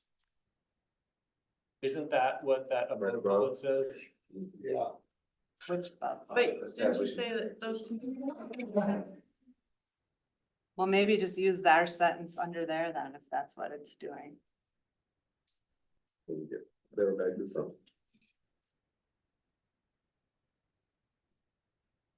That's the black. Kind of right back where we started. So isn't the purpose of mandatory reporting throughout the conversation for the last 3 days? The purpose of mandatory reporting, as I understood it from the group, was to get better data on who's killing what, where, and when. It should be for biological management. That's right. So I think, I mean, if, Mandatory Yeah. reports, biological management. I think that as far as the guiding principle, it's have a better understanding of how hunters are using the landscape. And mandatory reporting is the vehicle that you like as far as getting that data. Without mandatory reporting, you can't have So biological. establish better data about hunter harvest success. Well, it's, And yeah, even on- find out who's killing what, where. That's where you put it was specifically calling out our questions on the age. Yeah. So I don't think it exactly fits You can there, break but- that up. What if it was just biologically managed? Mhm. And then you have the established metric system and then also the mandatory reporting as a means. Would that work? Almost feel like your revisit. The Becomes a AHM would be a sub point. Yeah, sub plan. A hollow bullet, yeah, yeah. There you go. This is Travis. Welcome. Travis? Travis was. Travis finally spoke up. Tell us what you think. You needed a alarm clock. All right, so we're happy with this kind of chunk, the biologically managed. Remember, this isn't the final draw. We're just happy enough to go home. For now. Are you still gonna? Not at all. No. I look forward to round two. Today? What's that? We don't. No. I've been to meetings in the. So- This is good. All these, He wasn't exactly there. so where do we end with where we're at? Cause when you go to the improve the quality of the hunt, potential means. Decrease the number of licenses issued. I don't know that anybody's calling for that, other than maybe decrease the amount of antlerless harvest. Is that what we're talking about?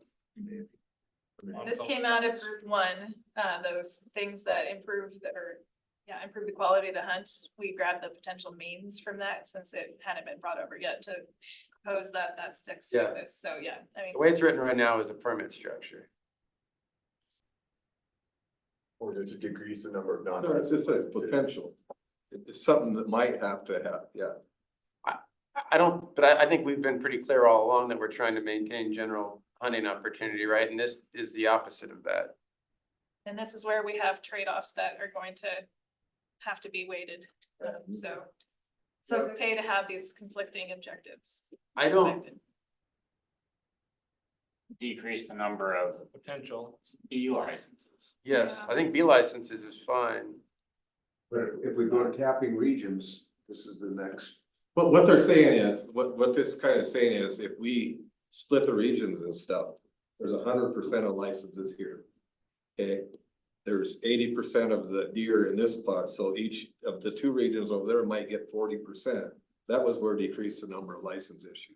How about redistribute Yeah, if you're license? referring to Redistribute would be a redistribute. good word. Redistribute license. But I mean, that's, so instead of having unlimited access for non-resident, people are kind of going with I non-resident. get where you're headed now. You know, they're only gonna get 40% of the licenses. Yeah. To hunt that area. And back to the conversation before our break, seems like there's quite a bit of resistance to going by a regional zoned approach. Not in my country. Everybody I talk to are, they're gung ho for it. Yeah, they are. Everybody I've talked to, that's one of the first things they bring, you know. Yeah. So, I mean, we're all together. So I mean, this, it's just an idea. Yeah. And everybody in region one, they like the pick your region thing as well, because they think, well, these fly by night people that aren't passionate, at least we can pawn them off on region 6 and 7. Yeah. We think it's gonna have They the, won't be able to stop here and take a peek before they have the 6. And this will be for mule deer too. Maybe, I don't know. You know, that, cause their license is either. And it's also, I mean, like there's non-residents coming because they're bought, they come to region 3 to hunt elk, and they're gonna hunt the deer going through eastern They Montana, will. 3 different spots. no. Can we add to So that? does redistribute change your Yeah, goal yeah, too that's much? fine. No, Or we're okay with redistribute? Can we add in parentheses that there are considerations for residents and non-residents in this? It's not, I mean, I think that that's an important consideration. 1539. It's the number necessary. So she has. Redistribute. Redistribute the A licenses. Hey, you guys, group 2, you had some stuff that talked a lot about this as well. Yeah. Just want to make sure that's not. you know, you could delete number out of there and it'd still make the same sense. It would take that License. for somebody that doesn't like the number, the word number.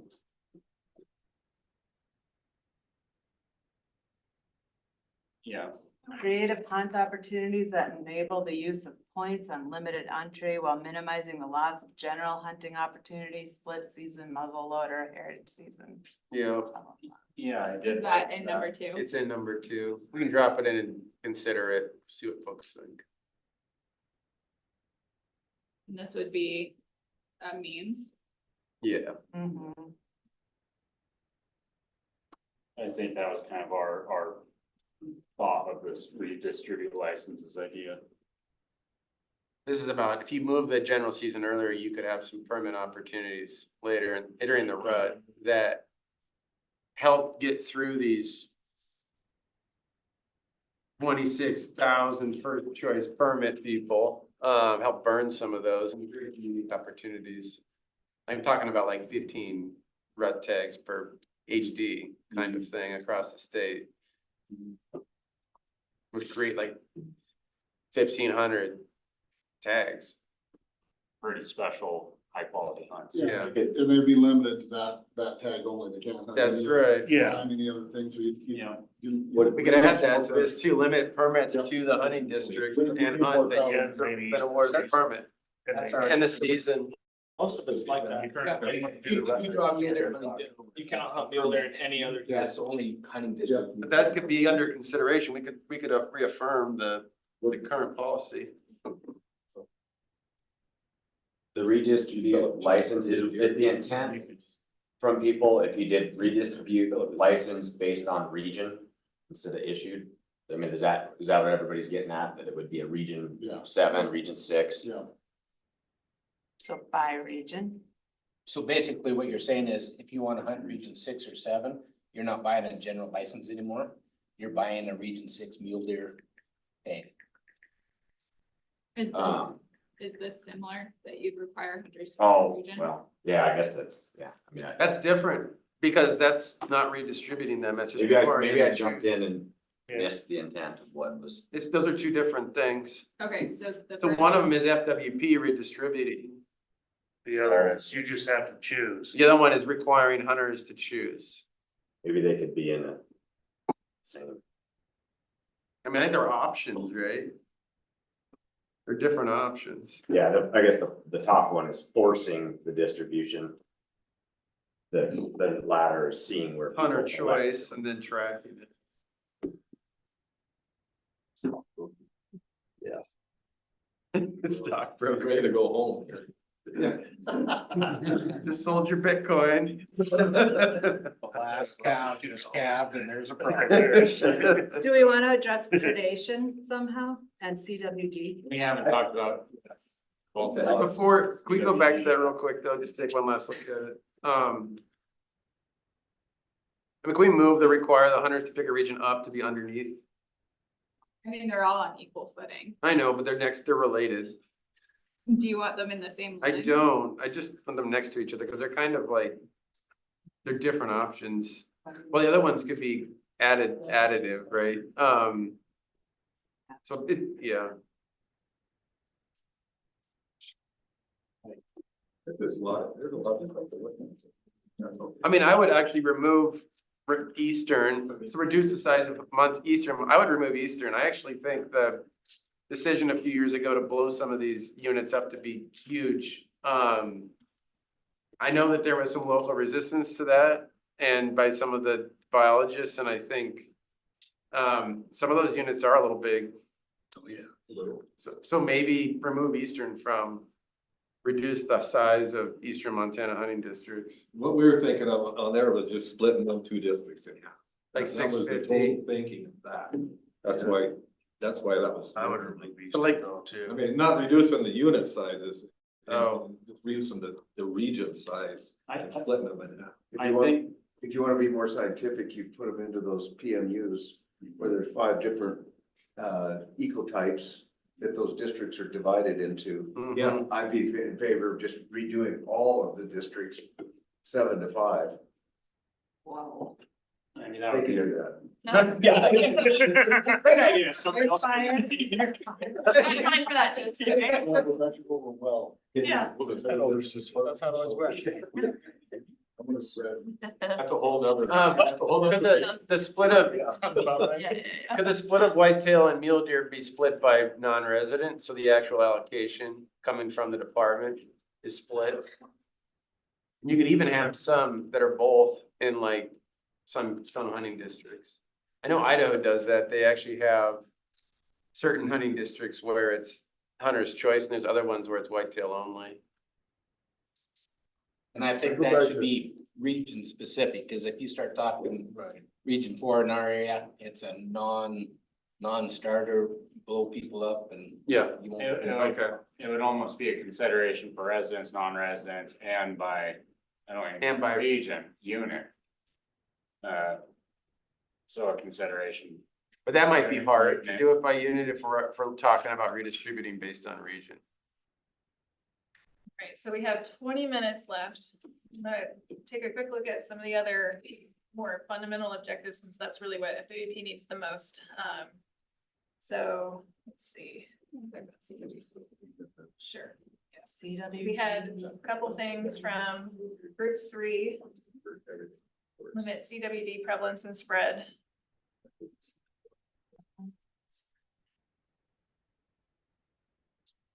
We had a good one, what did we say? Yeah, there's, the third bullet needs clarity.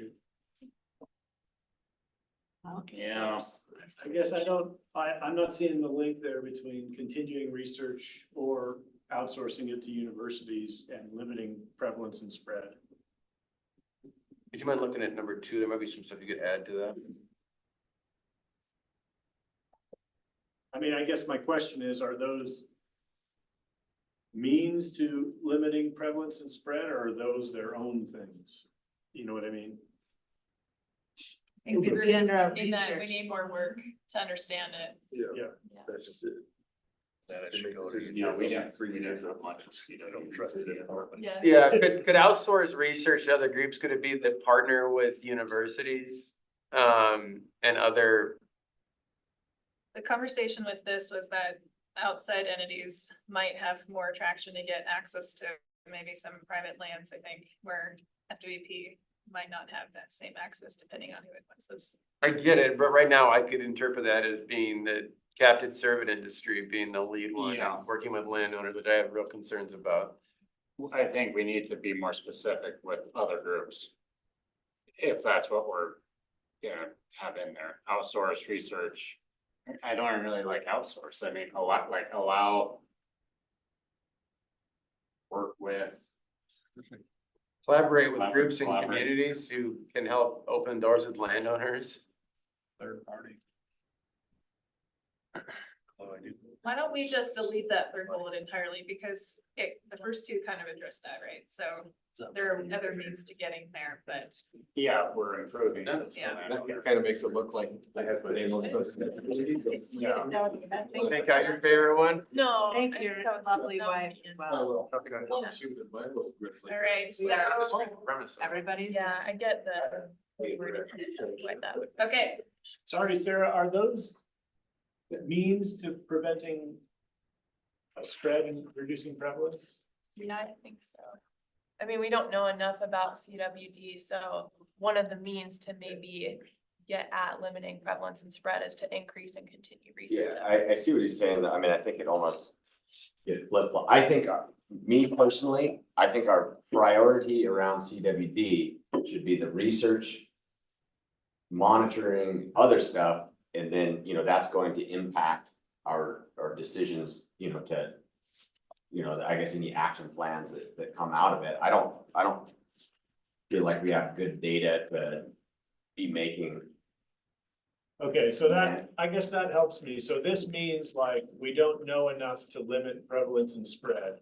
So we need to do the research focused on what we can do to limit prevalence and Yep. spread. So increase Which I think is what you're saying understanding. too. It's kind of, Okay. yeah, I'm 100% on learning more about the issue. I'm not wild about going yes. scorched earth Okay, to prevent something that we don't know if it will 100% We're gonna work. kill those bucks out of the mountains. That's not Region 1, what- we can go, If they're gonna. Go ahead, what? No, I don't know that saying increase and continue research means scorched earth. No. Because I don't. no, I'm not saying it is, I'm just saying that I don't wanna. I think you're both agreeing Yeah, with each other. I think so too. Yeah, What Somewhere. about, I mean, like in the Ruby, for example, where the prevalence is sky high, I mean, you don't think that's okay what we're doing in there to try and address that? not with, No. not with, I think you need to take another look as far as, I guess, where you're putting pressure and making sure that you're not, you know. I think they've handled that pretty well though, I too, because agree. it's like it's a I don't know how many miles, this is a pretty small area where It they're is small. allocating that extra tag to. I mean, you could, but how about limit CWD response actions to this spatial area, like, I would. I mean, you know, that is required, you know, like, I mean, you don't want them to go scorched earth across the state, but where you have a hotspot, they should be able to deal with it, and I think limiting it to, Which I think that's addressed in our CWD management, yeah. right? We're just asking them to keep looking at it and abide by the CWD management. Yeah.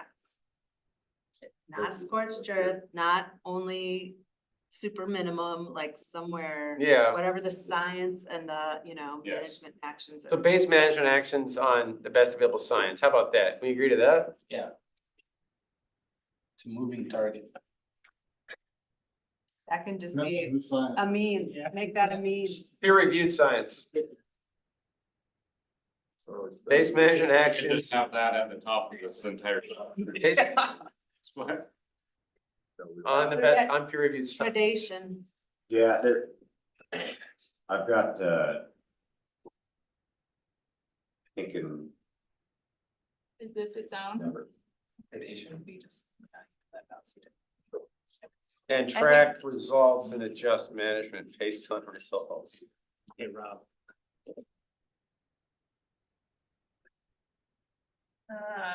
So we're down to the last 15 minutes here. We take a quick look at these other ones that we added. Shouldn't that last bullet be under the CWD though? Well, do you want it to be just about CWD or Like, all? what about like predation or like habitat? Yeah, I mean, that applies to everything. Okay, Yeah. okay. So then group 3 had valued youth hunting opportunities as a guiding principle. I feel like that should be maximized. Placing value on something doesn't mean. How about maintain? Maintain, I think we're already our youth maximized. opportunities right now. Well, what we talked about maximize is, it just gets into like semantics, like maximize to some, I say, let them hunt any unit everywhere possible. Yeah. Maximize could be let them hunt these 8 weeks instead of 5, you know, like. So value or maintain. Maintain. I no, think no, we can just maintain. Yeah, I like that better. I think they're happy with that. Yeah. Max ability to manage your.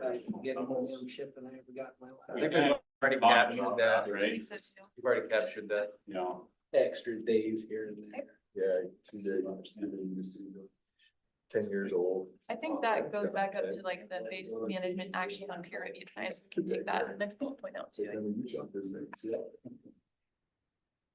Same. Probably. I like the outsourcing, I mean, partnering with universities and nonprofits.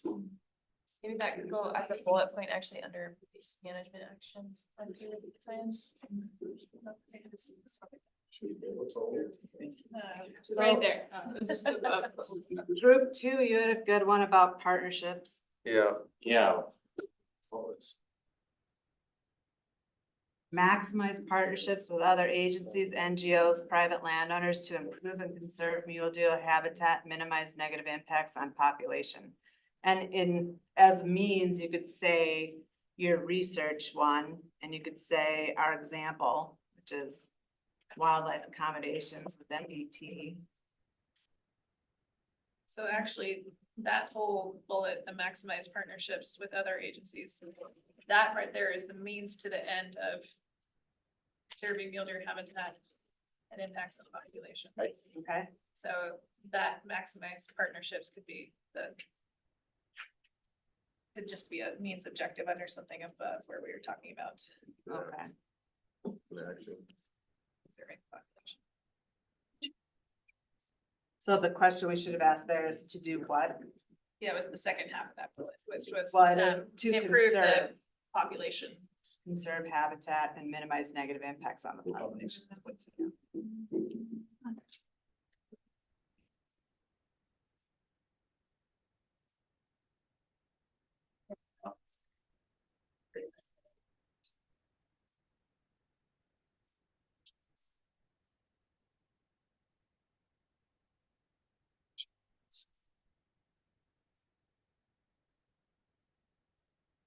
and delete two, then everything after two. I think that's that capture that you're doing this maximizing partnerships with these other entities to help improve Is- mule deer populations. Should predation be under this one too?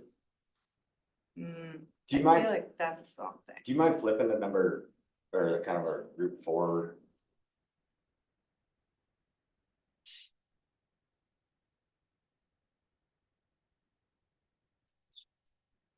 I know, I wanted to go for. Let's see, where. I guess. Some of that, I guess, you know. Prioritizing. You know, your big drivers for mule deer abundance. I mean, I think some of that, you know, that's where your habitat and. Predation and other stuff, because we don't. Even though, like, I mean, I talk about predation all the time, we don't need to apply a predation tool where a predation problem doesn't exist. You know, I think it opens the department up to a lot of legal challenges and other stuff. I think predation is a very big thing, but I want it, you know, targeted by research and, you know, go into the scalpel and not statewide management, you know. It's a huge issue, but take care of it where it needed. Maximize a healthy and sustainable deer population statewide while allowing for regional and local flexibility and management strategies. Including That's two things. science-based Stated very well. actions to address unreasonable levels of predation or harmful levels or whatever, population levels. I kind of feel like, you know, habitat and predation are kind of on a co-equal type, you know, once you've done the analysis, you know, they kind of, they go with each other. I agree. And one might be more important than the other in a particular place. In a particular district, watershed, region, whatever, you know.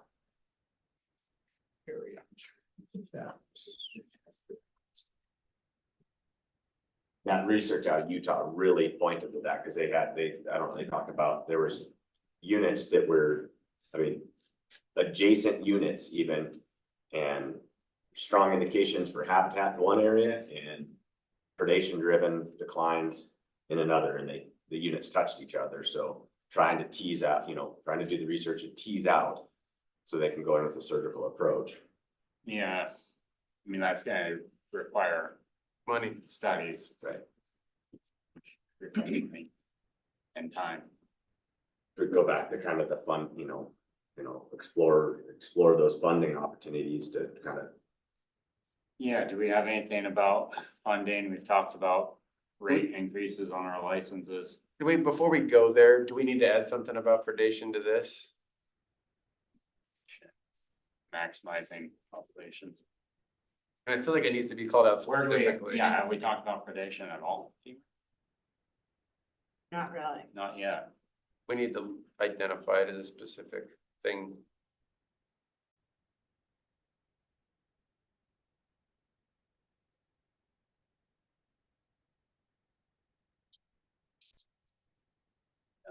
Works for me. Drivers and users of abundance. Good. Yeah, I'm going dizzy, but yeah. Everyone's about there, so yeah, this will just be for today, and we will do some suggestions to kind of make sure that everything that the individual groups have come up with are captured here and organized according to topic, and then share this and a possible revision with you for some more feedback from here, I think, since. I think there was a lot of really good stuff that came out of the individual. That's just this. Yeah, this is good, but I think it'll be good. We'll need some more. Yeah, I think everyone needs like a fresh look at it after had a break from all this. Yeah. We have a minute to add that funding piece that Mike brought up. Is that in here? You can just make a note. Just, yeah, funding. And we need to decide like what we're doing.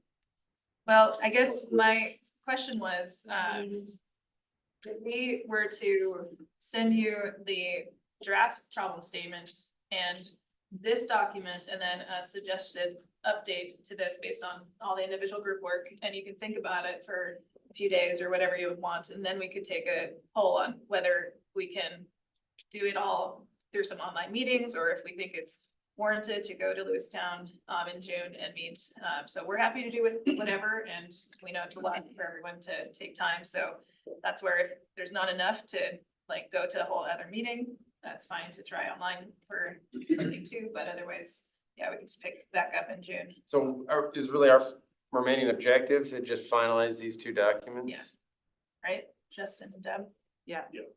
Can we get all the individuals? Yeah. Yeah. So we'll put together like basically kind of a report of each individual's group work and then the combined stuff. And then we'll make some suggestions and then everyone could like take a look and think about that and provide some. And then Email that is feedback. the end of our work. Is that what you're saying? Well, that would be, let's then take a poll on, do we want to like have an online meeting if we think we can wrap up in a few hours or less, or do we want to have an in-person again in June on those dates that we have on hold? I personally feel like so much more gets accomplished in person. It does. It is. And even if it's just one day Yeah. of meeting. 24-hour meeting. You come in Really, at cameras midnight talk. and you don't leave till we're done. We still have like half a box of Slim Jim. You're good, Don't be make good. it. You're Don't be good. good. No, that sounds good. Okay. Bring your adjustment. So just so you know, the dates, and I took all the dates that all of you gave me about when you're not available, made a whole matrix, and what works out is June 12, 13, 14. For the dates of the next meeting, someday or two in there. We could keep it off the Friday. That's So Flag Day. It's also my birthday. Oh, no, I'm not. So we're having a big party in the middle. What kind of presents do you like? She likes. I like Slim Jim. objectives and problem statements that are clean. How about and action concise. items? How about action? Yeah. items? Action items? Oh, really? If anybody, if anybody said east, it looks like Bozeman's Pass is closed. Yeah, I just Oh, got I that was one gonna too. tell you that too. That was my next announcement, kidding. is check 511, the MDT road conditions report. Road closures include I-90 east of Bozeman. Yep. And other things. So you have to go White Sulphur. How much snow did they? White Sulphur's got a lot of, White Sulphur's got a lot- White sulphur's probably. White Sulphur's got a lot of And I'm sure. road construction, I heard too. Oh, You. I thought that was one of the. Uh, first last year.